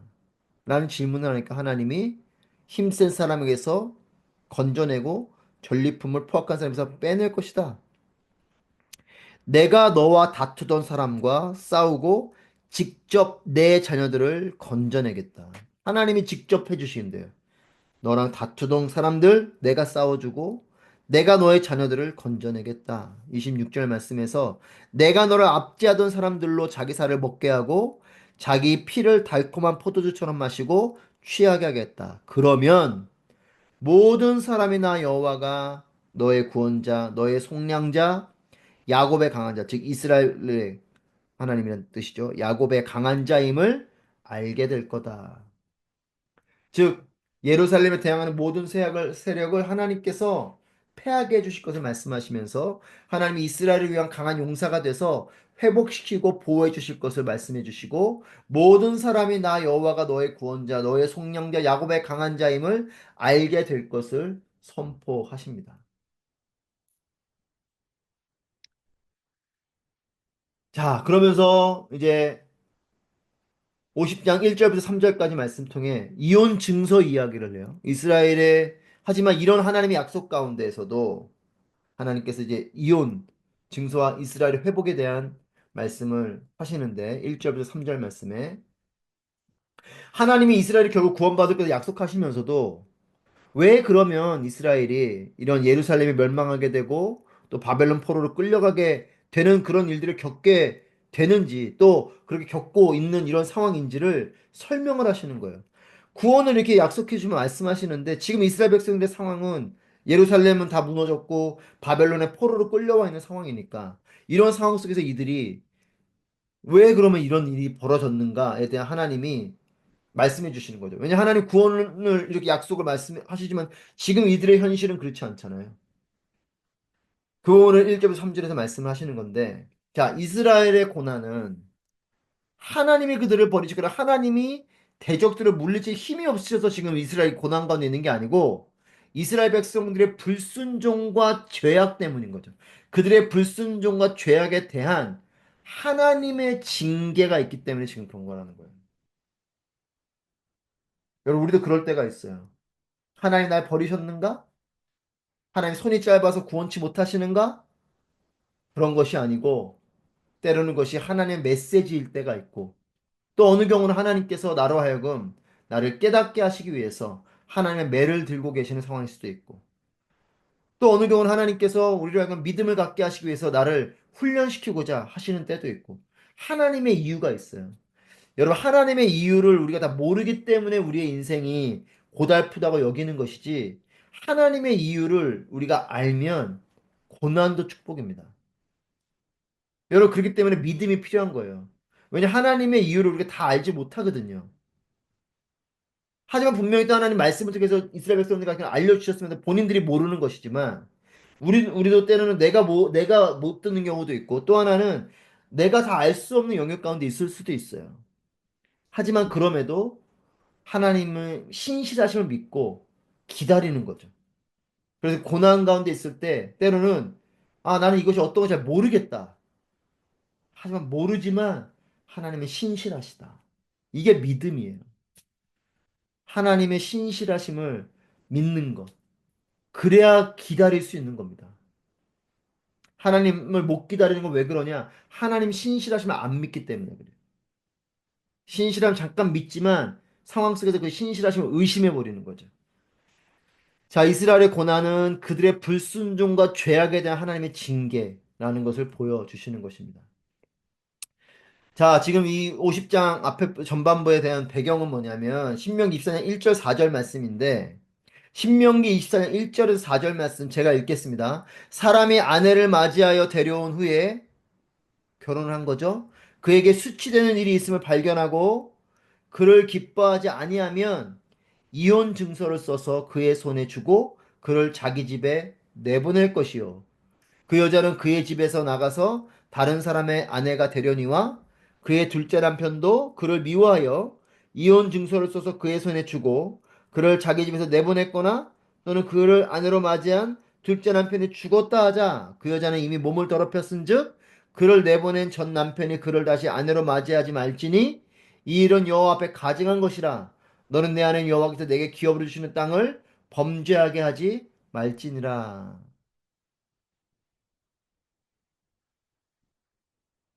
신명기 말씀에 보면 이혼 증서에 대한 이야기가 나오는데 지금 이 50장에 들어오면서 50장 1절 맞아요. 너희 어머니의 이혼 증서 여기 어디 있느냐? 이렇게 물으시죠. 하나님께 여호와께서. 그래서 이 이혼 증서에 대한 이야기를 언급하시면서 이 이스라엘 백성들은 이제 신명기 24장 1절 4절을 근거 그 기록에 따라 이제 하나님께서 이런 명령을 주신, 이런 말씀을 하신 건데, 결혼의 관계. 이거는 하나님과 우리의 언약의 관계와 닮아 있고, 그걸 또 비유적으로 우리 혼인 관계로 말하는데, 하나님께서 1절부터 3절 말씀을 보시면, 여기 이렇게 말씀해. 너희 어머니의 이혼 증서가 여기 어디 있느냐? 내가 너희 어머니를 쫓아내기라도 했느냐? 내가 어느 채권자에게 너희를 팔았더냐? 보라, 너희는 너희의 죄 때문에 팔린 것이다. 너희의 잘못 때문에 너희 어머니가 쫓겨난 것이다. 그러니까 하나님은 이스라엘에게 이혼 증서를 써주신 것이 없다는 것의 이 의미는 하나님이 너희에게 일방적으로 이혼 증서를 써서 한 것이 아니고 너희가 이 언약의 관계를, 이 혼인의 관계를 파괴하고 너희가 떠났다는 거예요. 그러니까 하나님이 이혼 증서를 너 여기 이혼 증서가 있냐? 내가 이혼 증서를 써서 너희를 내쫓은 게 아니라는 거죠. 나는 너희랑 이혼하지 않았다는 거예요. 너희가 나를 떠났다는 건 거죠. 이 말이 이해되시나요? 그러니까 지금 1절 말씀이 그걸 말하는 거예요. 내가 이혼 증서를 써놨냐? 이혼 증서 나에게는 없다. 하지만 우리의 관계는 지금 이혼한 관계와 같다라는 거죠. 나는 너희들에게 이혼 증서를 써서 명시시켜 너는 더 이상 내 아내가 아니고 너희는 더 이상 내 백성이 아니다라고 하지 않았다라는 겁니다. 이혼 관계가 아니라는 거죠. 즉 언제든지 회복이 가능한 상태라는 겁니다. 여러분 그래서 그 호세아가 그 아내를 데려오듯이 그렇죠. 아내가 나간 거죠. 하지만 호세아는 그 관계를 끊지 않았고 그 여인을 데려오죠. 주고 데려오지 않습니까? 하나님 그걸 말씀하시는 거예요. 언제든지 회복이 가능한 상태에 있다는 것을 말씀하시는 겁니다. 여기 이혼 증서가 있냐? 없다는 겁니다. 너희의 죄가 죄 때문에 팔려간, 즉 너희의 죄 때문에 이 혼인의 관계가 깨진 것일 뿐이지 내가 너희랑 이혼을 한 것은 아니라는 거예요. 그러면서 하지만 지금 상태는 어떤 상태냐면 이혼한 것과 같은 상태라는 겁니다. 너희가 그렇게 떠나가 있는 상태. 즉 이 관계가 깨진 것의 잘못은 남편 대신 하나님께 있는 것이 아니라 아내 된 신부된 이스라엘에게 이 문제가 있다는 겁니다. 관계를 깨뜨린 것은 여러분 우리의 삶에도 마찬가지예요. 하나님이 내 손을 놓으신 것이 아니라 내가 하나님 손을 놓는 경우이죠. 하나님은 절대 나의 손을 놓지 않으십니다. 지금도 하나님 날 붙잡고 계십니다. 우리가 하나님 손을 붙잡기만 하면 돼요. 하나님께로 돌아가면 되는 거죠. 내가 안 돌아가고 내가 떠나는 거죠. 내가 손을 놓고자 하는 겁니다. 하나님이 여전히 기다리시고 하나님은 내가 돌아오길 원하시는 것이죠. 그러면서 우리는 이와 같은 말을 하는 거죠. 하나님 날 버리셨다고. 하나님이 이혼 증서를 써놓으셨다고. 아니죠. 하나님 이제 그걸 말씀하시는 겁니다. 그러니까 바벨론 포로 상황에 있는 이들은 이스라엘의 죄 때문에 잠시 하나님의 심판, 하지만 이건 은혜의 심판이에요. 이것은 하나님의 매지만 하나님의 은혜의 심판입니다. 이스라엘의 죄로 인해서 하나님의 심판을 받고 있는 것이지만 이것은 하나님과 관계 회복이 불가능한 것은 아니라는 거죠. 바벨론 포로 상황은 그 포로기로 끝나는 게 아니죠.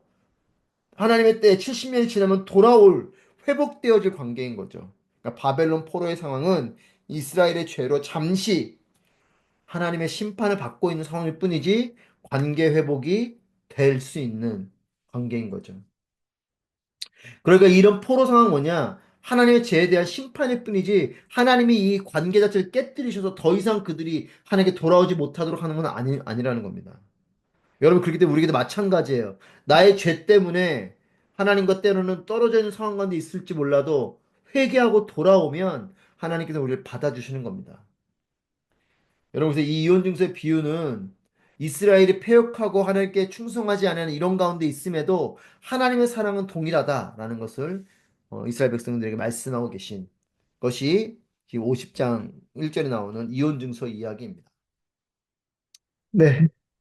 시작하겠습니다. 이사야 50장 4절부터 11절까지 말씀 함께 보시겠습니다. 이제 세 번째로 종을 부르시는 하나님, 여러분 50장 4절부터 9절 말씀인데요. 아까 말씀드린 것처럼 첫 번째로 종을 부르신 것은 42장 1절부터 9절까지 말씀이 첫 번째로 종을 부르신 본문이고, 두 번째로 종을 부르신 것은 오늘 우리가 말씀 49장 1절부터 6절 그 말씀이 두 번째 종을 부르시는, 그리고 이세 번째로 종을 부르시는 것이 50장 4절부터인데, 자, 세 번째 종의 노래에서는 하나님 주신 사명을 이렇게 이루어가는 가운데에 이 고난의 모습과 또 고난을 극복하고 승리하는 이것을 함께 노래하고 있습니다. 사실 이것이 우리의 모습이기도 하죠. 고난과 어려움이 있는 그 현재의 모습과 함께 또 이것을 또 이겨나가고 또 승리라는. 그러니까 우리가 마음속에 좀 다짐할 것은 그리스도인의 삶은 고난이 없는 삶이 아니죠. 고난이 있습니다. 하지만 고난을 극복하고 승리하는 것이 우리의 삶이죠. 그래서 이것이 나중에 이제 네 번째 종의 노래가 52장부터 52장 13절부터 53장 12절에서 이제 네 번째 종의 노래가 나오는데 이 네 번째 종에서 보이는 이제 종의 왜 고난을 당하는지 그런 동기와 또 고난의 그런 목적과 결과하고 이제 이렇게 문맥적으로 밀접하게 연결이 되는 그래서 이 고난의 모습과 또 고난의 극복과 승리의 이 노래는 결국은 이제 이 고난의 목적, 또 이유, 그리고 또 결과 이런 것과 연결이 되어져 갑니다. 자, 하나님께 충성하지 아니하였던 이스라엘과는 달리 이런 고난 가운데서도 하나님을 신뢰하며 묵묵히 이 사역을 감당하는 이 종, 1인칭의 모습으로 내가 이렇게 표현하고 있죠.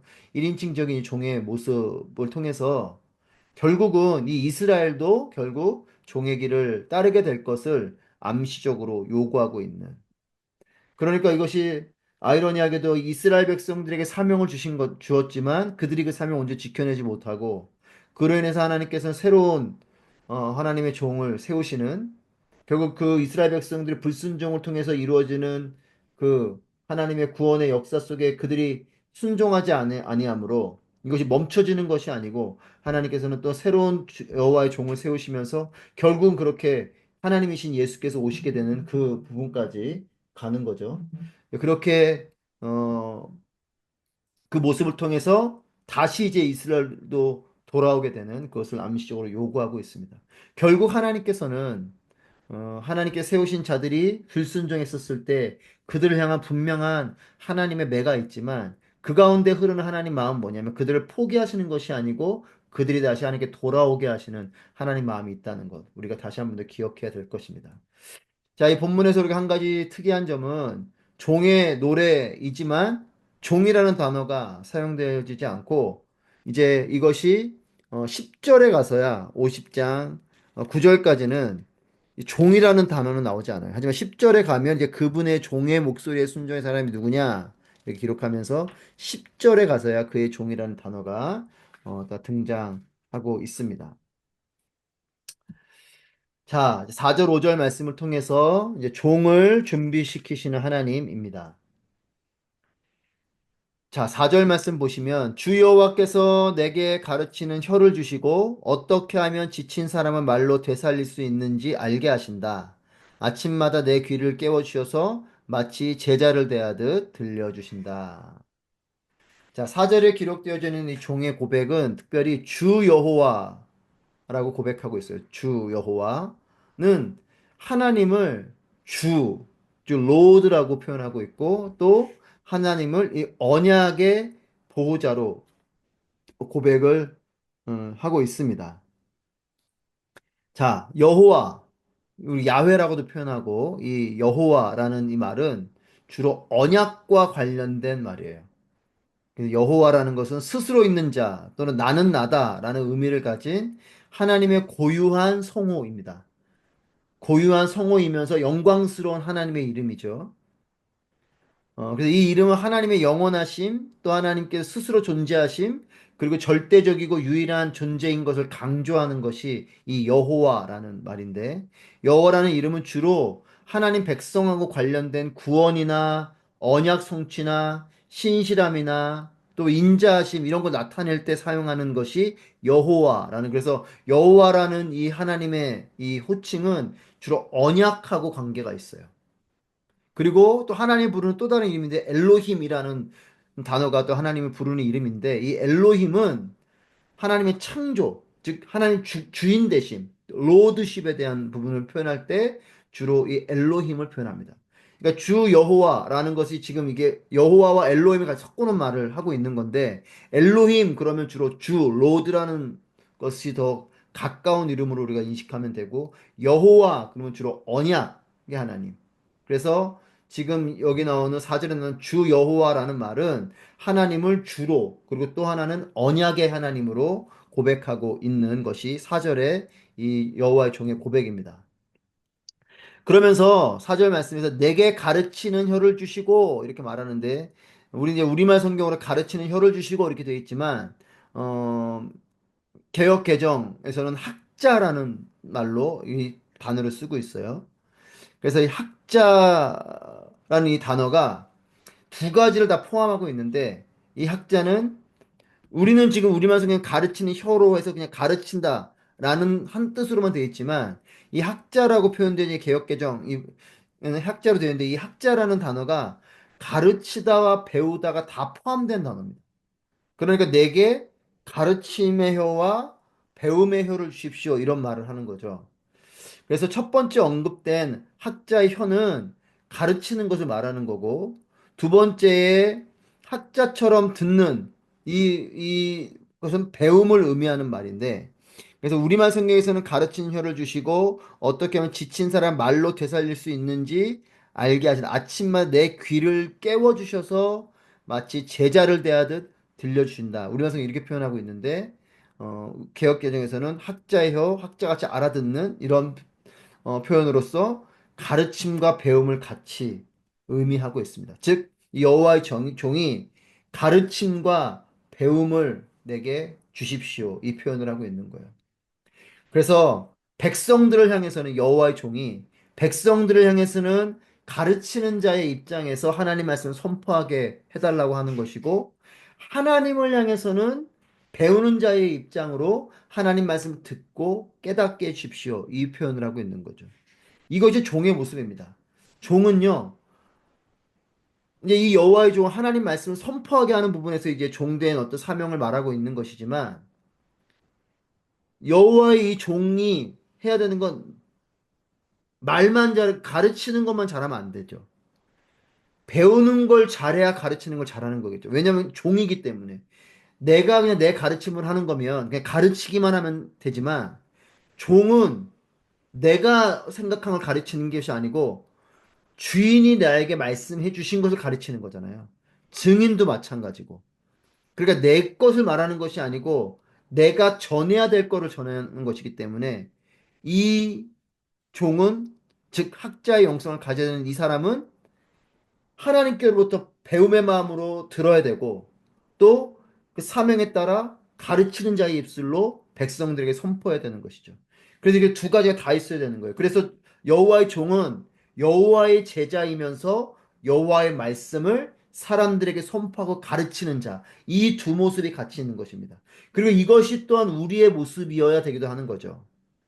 우리가 어떤 걸 할 때에 우리의 doing은 그냥 밖으로 나가는 doing만 있는 것이 아니라 하나님 안에 머물므로 하나님께로부터 주어지는 것을 내가 받아들여야 되는 being이 함께 있어야 되는 거예요.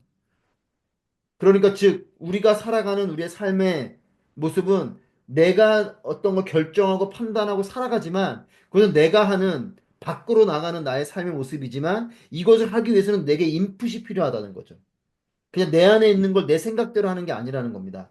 하나님 말씀이 들어오고 하나님 말씀하신 대로 살아내는 것, 하나님 말씀하신 대로 생각하는 것, 하나님 말씀하신 대로 말하는 것, 이것이 우리의 모습, 이것이 참된 종의 모습이죠. 그렇기 때문에 종은요, 주인 대신 로드가 분명해야 돼요.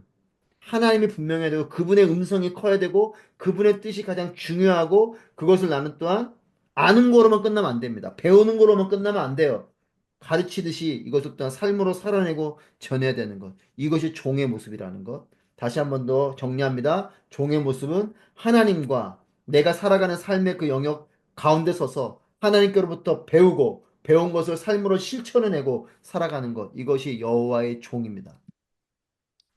자, 하나님은 죄의 세력에 짓눌려 공고하고 궁핍해 있는 이런 사람들을 그의 종을 통해서 이렇게 억압되고 힘겨운 가운데 있는 사람들 그의 종을 통해서 보살피고 격려하고 구원하기를 원하고 계신다라는 겁니다. 그래서 4절 말씀에 아침마다 내 귀를 깨워주셔서 마치 제자를 대하듯 들려주신다라는 이 아침마다라는 이 표현은 정말 그런 매일 아침을 말하는 것이 아니고 이건 매 순간 그리고 시간의 연속성을 나타내는 표현인 거죠.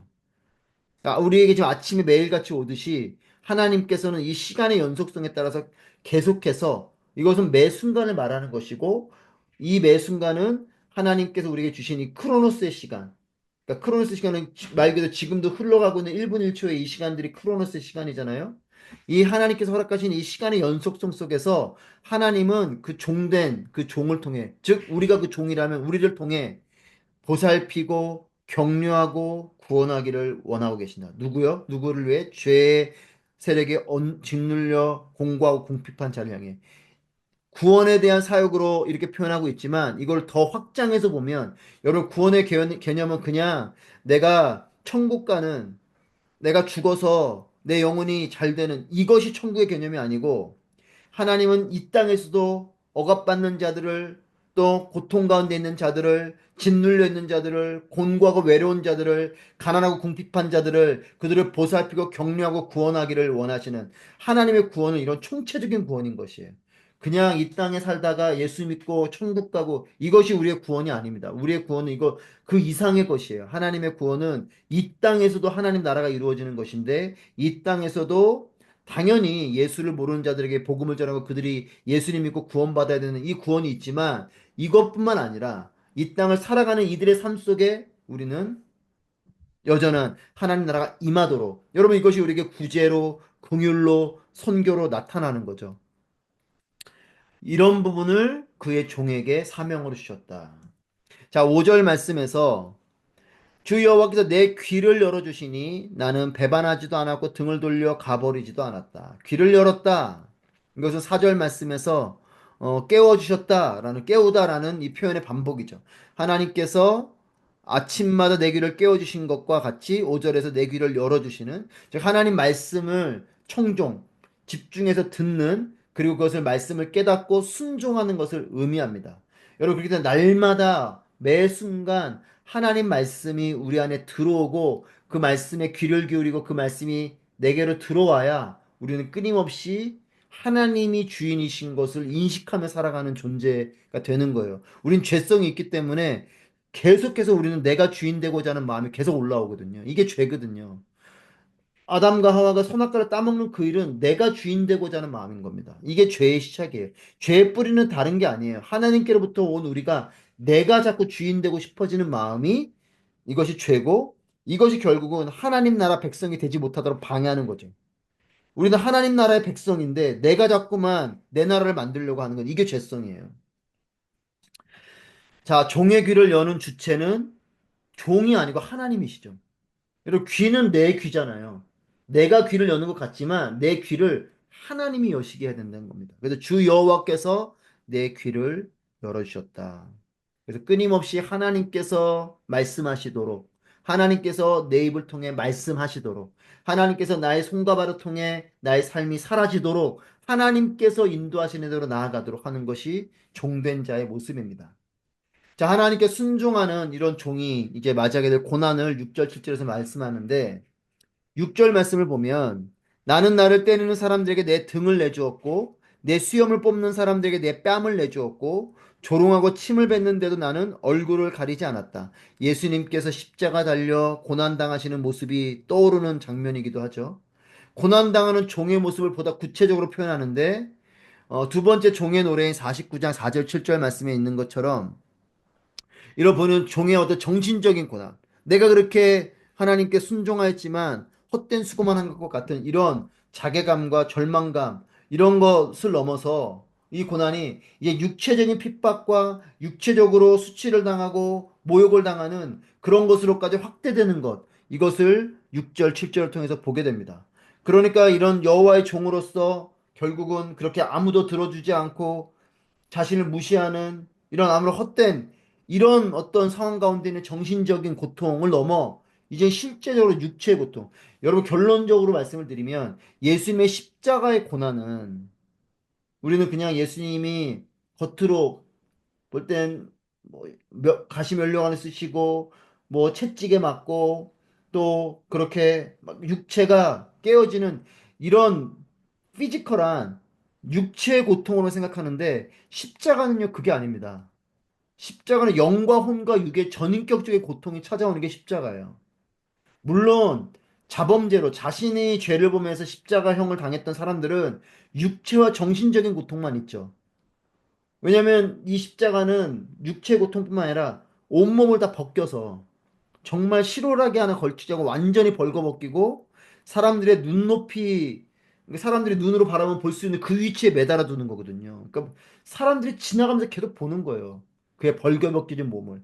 그런 상태에 말라 죽는 겁니다. 정말 그냥 죽고 싶어도 본인이 뭐 혀를 깨물고 그렇게 하지 않는 한은 서서히 그냥 물과 피가 다 말라가면 죽는 게 십자가형인데 예수님은 여기 어떤 것까지 있으면 영적인 고통까지 있었죠. 예수님이 마지막에 운명하실 때 그 말씀을 하신 엘리엘 라마 사박다니 하나님 어찌하여 나를 버리시나이까. 예수님은 십자가에서 죽으시는 그 순간에 어떤 것까지 있었냐면 영적인 단절까지 일어나는 거예요.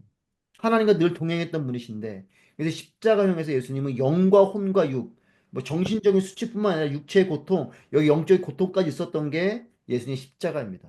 그러니까 지금 49장에 있었던 이런 종의 어떤 그런 멸시를 당하고 미움을 받고 이런 정신적인 고통을 넘어 이제 50장에서는 실제적으로 육체적인 때리고 수염을 뽑히고 침 뱉고 얼굴을 맞고 예수님이 그렇게 당하셨죠.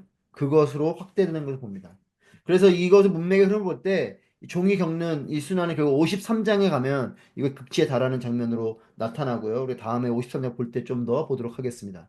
자, 그래서 1인칭 이런 종의 고난과 달리 이제 이 49장에서는 내가 이런 표현을 쓰지만 이제 이 50장으로 에서 이제 1인칭의 이것이 이제 53장으로 넘어가면 이제 3인칭의 고난으로 그래서 실제적으로 이제 그 어린 양 대신 예수 그리스도 그 종의 고난이 이제 대속적인 죽음으로 연결이 되는 결국 지금 우리가 보게 된 6절 7절 말씀도 예수님의 십자가에 고난 당하신 예수님의 이제 다음 주에 고난 주간인데 그죠? 예수님의 그 순환 그 고난 당하심이 우리를 위한 대속 대신해서 속량해 주시는 우리의 죄를 대신해서 갚아 주시는 여러분 이거 대속은 경제적인 용어입니다. 대신해서 값을 지불해 준다 이런 뜻이에요.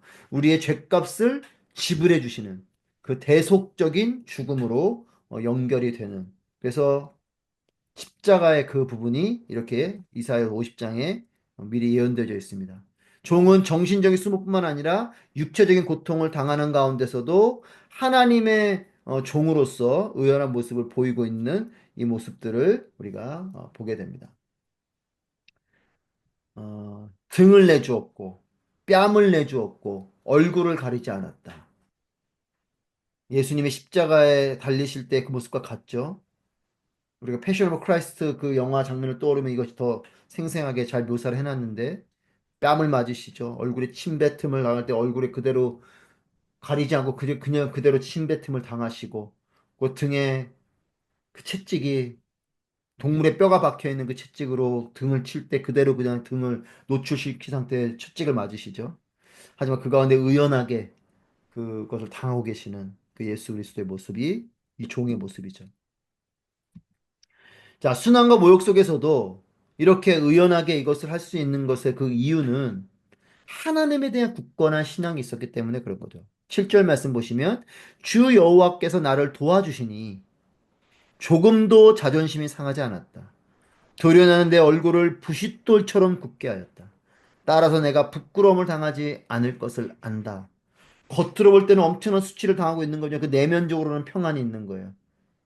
예수 그리스도는 고난 당하시는 그곳에서 육체적으로는 엄청난 고통과 이런 걸 겪으시고 수치심도 있고 하지만 예수님은 하나님을 바라보시면서 그 안에 요동하지 아니하는, 그리고 의연하게 이 십자가를 지시는, 도망치지 아니하는, 타협하지 아니하는, 나를 살려주십시오 하지 아니하는, 그냥 그렇게 그 길을, 그 어린 양이, 그렇게 도살장으로 가는 어린 양이 묵묵히 그 길을 가듯이 십자가를 향해, 십자가의 그 골고다 언덕으로 올라가시죠. 그렇듯이 7절에서 나는 조금도 자존심 상하지 않아. 왜요? 하나님이 나를 도와주시기 때문에. 여러분, 결국 신앙은 뭐냐? 하나님이 크게 보이는 겁니다. 사람들이 보지 않는 곳에서도 하나님이 크게 보여주는 게 신앙이에요. 그것이, 그리고 그 하나님이 크게 보여질수록 우리의 믿음은 더욱더 커져가는 것이죠. 하나님에 대한 굳건한 신앙이 있었기 때문이고, 도우시는 하나님으로 인해서 내가 부끄러움 당하지 않을 것을 안다라는 표현 속에서 이 종의 신앙 고백이 드러나는 거죠. 여러분, 우리도 이런 고백을 할 수 있게 되길 바랍니다. 하나님이 나와 함께 하시기 때문에, 하나님이 나를 도와주시기 때문에 나는 괜찮습니다. It is well, it is well. 내가 하나님 때문에 괜찮습니다. 이것이 진정한 평안인 거죠. 여러분, 하나님 때문에 나는 괜찮습니다. 할 수 있는 것. 실제로 내 얼굴이 부싯돌처럼 굳게 했다 말하고 있죠. 그런 정도로 어떤 수치가 와도 단단함으로 내가 여기서 이겨냅니다. 내 얼굴을 부싯돌처럼 만들었다는 고백에서 하나님 사명을 이루는 종의 굳은 의지와 결의가 거기에 있습니다. 부싯돌은 얼마 단단한 돌입니까? 여러분, 이렇게 돌과 돌을 부딪혔을 때 돌이 깨져버리면 거기 불꽃이 안 튀죠. 부싯돌은 단단한 돌이어서 돌과 돌을 마찰시켜서 돌이 깨어지지 아니하고 그 마찰 때문에 불꽃이 일어나는 게 부싯돌이잖아요. 그렇게 단단한 돌처럼 내 얼굴이 그렇게 견고하게 결코 무너지지 아니할 그런 마음으로 굳은 의지와 결의를 보여주는 표현인 거죠. 자, 7절 하나님이 도와주실 것을 믿고 간청하는 종의 고백이 이제 탄원시적인 그런 어, 하나님을 향해서 탄원시적으로 표현되는데 일반적인 탄원시는 뭐냐면 어려운 현실 앞에서 하나님께 아뢰면서 억울함을 토로하는 하나님은 이게 무엇입니까? 어떻게 이런 일들이 있습니까? 이게 탄원시거든요. 근데 여러분 탄원시가 그게 잘못됐다는 게 아닙니다. 다윗도 그렇고 하나님 앞에 그런 토로를 하죠. 하지만 그 탄원시의 결론은 뭐냐면 그리 아니하실지라도 이게 결론인 거죠. 하나님 지금 나인의 상황이 무엇입니까? 내 이 고통이 무엇입니까? 이 원수가 이렇게 다가오는 게 무슨 일입니까? 탄식하며 외치고 기도하지만 하지만 결국 마지막에는 이런 어려운 상황이 완전히 해결되지 않았지만 여전히 상황은 있지만 하지만 여호와는 나의 목자이시니 내게 부족함이 없으리로다. 다윗이 그렇게 고백했던 것처럼 여러분 다윗이 그 시편 23편을 쓸 때에는 다윗이 평안한 가운데 쓴 게 아니에요. 광야의 도망자로 그렇게 숨어서 생명의 위협을 받는 가운데 다윗은 그 고백을 하는 거라고요. 자신은 여전히 생명의 위협을 받는 그런 죽음이 언제 올지 모르는 이런 상황 가운데 있지만 다윗은 이 상황이 해결되지 않았음에도 하나님 향해서 신뢰와 확신을 가지고 여호와는 나의 목자시니 내게 부족함이 없으리로다 이런 고백을 하는 거죠. 이것이 탄원시의 본질입니다. 시편에 있는 탄원시의 본질은 바로 이와 같은 것이에요. 하나님 향해서 상황적인 안타까움을 그렇게 토해내듯이 하나님께 고백하지만 그 결론은 뭐냐? 그럼에도 하나님 나와 함께 하시기 때문에 나는 괜찮습니다. 나는 이길 것입니다. 나는 승리할 것입니다. 나는 살아날 것입니다. 나는 구원받을 것입니다. 나는 평안할 것입니다. 나는 치유될 것입니다. 나는 회복될 것입니다. 이것이 탄원시의 본질이에요. 지금 그것을 이 7절 말씀에서 여호와께서 나를 도와주시니 내가 괜찮습니다. 이 고백을 실제로 하고 있는 거죠. 결국 하나님 도우심으로 승리하는 종의 모습이 8절 9절에서 나옵니다. 8절 말씀에서 나를 의롭다고 하시는 이가 가까이 계시는데 누가 나를 고소하겠는가? 우리와 함께 법정에 같이 가보자. 누가 나를 상대로 고소했느냐? 내게 가까이 와보라. 보라. 주 여호와께서 나를 도우시니 누가 감히 나를 두고 죄가 있다 하느냐? 그들은 모두 옷처럼 낡아져서 좀에게 먹힐 것이다.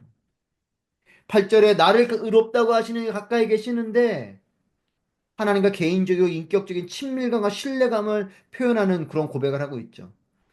나를 의롭다고 하시는 이 그 하나님이 가까이 계신데요. 여러분 우리도 이런 고백을 하게 되길 바랍니다. 하나님 멀리 계신 것이 아니고 하나님은 내게 함께 하시는 분, 가까이 계시는 분. 여러분 다윗이 그런 고백을 했던 자이고 여호와의 종이 지금 그런 고백을 하고 있고 우리도 그런 고백을 해야 됩니다. 그래서 이것은 하나님을 정말 친밀하게 알고 있는 요한복음 17절 3절 말씀에 이렇게 기록합니다. 영생은 곧 유일하신 참 하나님과 그가 보내신 자 예수 그리스도를 아는 것이니이다. 영원한 생명, eternal life, 영원한 생명은 하나님과 예수를 아는 것이라고 선포하고 있습니다. 그러니까 하나님을 안다라는 것, 하나님과 친밀한 가운데 있는 것. 결국 여러분 신앙은 뭐냐? 그리스도께서 내 안에, 내가 그리스도 안에, 그리스도께서 내 안에 거하시는 거예요. 완전한 연합인 거죠. 근데 내가 먼저 그리스도 안에 들어가는 거예요. 내가 그리스도 안에 거할 때 그리스도께서 내 안에 거하시는 것. 물론 하나님 우리에게 먼저 오셨지만 그 오신 하나님 향해서 이제 내가 그분 안으로 뛰어 들어가야 돼요. 내가 그분 안으로 뛰어 들어갈 때 그분의 충만하심이 내 안에 충만해지는 겁니다. 그것이 연합인 거죠. 그것이 참포도나무의 비유인 것이고 그것이 그리스도께서 내 안에 내가 그리스도 안에 거하는 이 참된 연합이 일어나는 것이고 결국 이것이 어떤 거냐? 하나님을 아는 것이라 표현하고 있어요. 친밀한 관계 이것을 표현하고 있어요. 그러므로 하나님과 친밀한 관계에 있기 때문에 그 어느 누구도 이 종을 정죄할 수 없는 거죠. 자, 9절 말씀에서 보라라고 선포하고 있습니다. 보라! 이 보라라는 이 감탄사는 하나님의 도우심에 대한 확신이에요. 여러분 우리가 이런 믿음의 담대함이 있어야 됩니다. 봐라! 너희가 안 믿지만 하나님은 살아계신다. 봐라. 나의 삶 가운데 나를 도우시는 하나님 봐라. 이렇게 말할 수 있는 용기와 믿음이 있어야 됩니다. 이 확신의 찬선언을 하고 있는 거죠. 주 여호와께서 나를 도우시는데 누가 감히 나를 두고 죄가 있다 하냐? 하나님 나와 함께 하신데 누가 나를 정죄하냐? 여러분 사단은 끊임없이 나를 정죄하거든요. 우리 죄인이라고 낙인 찍습니다. 이때 이 선포를 하십시오. 하나님이 나와 함께 하시는데 누가 나를 정죄하냐? 하나님 나를 구원하셨고 나를 의인되게 하셨는데 누가 나를 죄인이라고 하냐? 이 선포할 수 있는 것. 하나님에 대한 신뢰죠. 자, 50장 10절부터 11절 순종하는 자와 불순종하는 자의 모습인데 10절 말씀에서 그런데 이런 어떤 분명한 고백 속에서도 10절 말씀에서 너희 가운데 여호와를 두려워하고 그분의 종의 목소리에 순종하는 사람이 누구냐? 이런 하나님 앞에 분명 확신에 찬 모습을 말하는 가운데서 하나님 백성은 하나님만을 온전히 어떤 상황 속에서 온전히 하나님의 도우심만을 의지하고 또 하나님의 종을 통해 선포된 말씀에 순종해야 되는 자들인데 그것을 다시 한번 권면하듯이 반문하듯이 묻는 거죠. 그분의 종의 목소리에 순종하는 사람이 누구냐? 비록 빛도 없이 어둠 속에 걸어가는 사람이라도 여호와 이름을 의지하고 자기 하나님께 기대라. 그러니까 하나님 백성은 어떤 환난 가운데 어둠 가운데 걸어갈지라도 여호와 이름을 의지하며 자기 하나님께 기대는 즉 온전히 하나님 도우심만을 의지하고 하나님의 종이 선포하는 그 말씀을 온전히 듣고 그 말씀대로 순종하라라는 권면을 하고 있습니다. 특별히 낙심하고 절망하는 이런 흑암 가운데 있는 성도들을 위해서 격려하고 위로하는 도전을 주는데 시편 23편 4절 말씀 내가 사망의 음침한 골짜기로 다닐지라도 해를 두려워하지 않을 것은 주께서 나와 함께 하심이라 주의 지팡이와 막대기가 나를 안위하시나이다. 아멘. 내가 사망의 음침한 골짜기를 가요. 정말 어두운 빛이 없는 죽을 것 같은 정말 죽음의 그 골짜기를 다닌다고 해도 내가 두려워하지 않은 이유가 있습니다. 나는 두렵지 않습니다. 왜냐하면 주님이 나와 함께 하시기 때문입니다. 낙심과 절망 속에 있을지라도 격려하고 위로하는 것은 하나님 함께 하신다는 거예요. 여러분 이것이 우리에게 위로가 되길 바라고 우리가 또한 이런 믿음을 가지고 위로하게 되길 바랍니다. 하나님을 경외하고 순종하면요. 이 구원의 대열에 동참하게 되지만 반대로 하지만 반대로 하나님을 경외하는 것이 아니라 하나님을 모독하고 11절 말씀 횃불이라는 단어가 나오는데 이 횃불이라는 단어는 야고보서 3장 5절부터 6절 말씀에 이와 같이 혀도 작은 지체로 돼 큰 것을 자랑하도다. 보라 얼마나 작은 불이 얼마나 많은 나무를 태우는가. 혀는 곧 불이요 불의의 세계라. 혀는 우리 지체 중에서 온몸을 더럽히고 삶의 수레바퀴를 불사르나니 그 사르는 것이 지옥불에서 나느니라. 혀가 뭐라고 말해야 혀가 불이라고 말하고 있어요. 그러니까 악한 자들의 이런 독한 혀 이것이 야고보서에서는 불로 표현하고 있고 여기 지금 11절에서도 횃불을 표현하고 있는데 너희가 모두 불을 붙여 횃불을 들고 불빛을 비추면서 다녀봐라. 그 횃불에 너희가 탈 것이다. 즉, 이 횃불은 이 야고보에서 나오는 것은 이 악한 자들의 독한 혀와 같은, 즉 하나님을 향해서 순종의 고백과 하는 것이 아니라 하나님을 원망하고 하나님 모독하고 하나님이 어디 있느냐, 이런 어두움 가운데 이런 절망의 상황 속에 하나님이 어디 계시냐, 하나님은 죽었다, 하나님은 안 계신다 라고 말하는 것, 이런 말들, 이것을 통해서 결국은 그 말들로 순종하는 이런 경건한 사람들을 오히려 해하고 그들을 절망시키고 낙담시키게 하고 그들을 조롱하고 비판하는 그들의 그런 말들, 그런 경건한 사람들을 해하는 그런 무리들의 편에 서면 너희들이 그렇게 빛을 발축할 것처럼 만들어 놓은 그 횃불이 오히려 너희를 망하게 할 것이라는 것을 어, 비유적으로 표현하고 있는 거죠.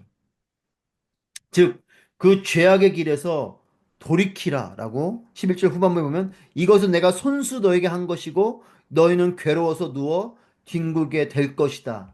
그러니 돌아와라 이 말을 하는 거죠. 그래서 요약하면 이런 말이죠.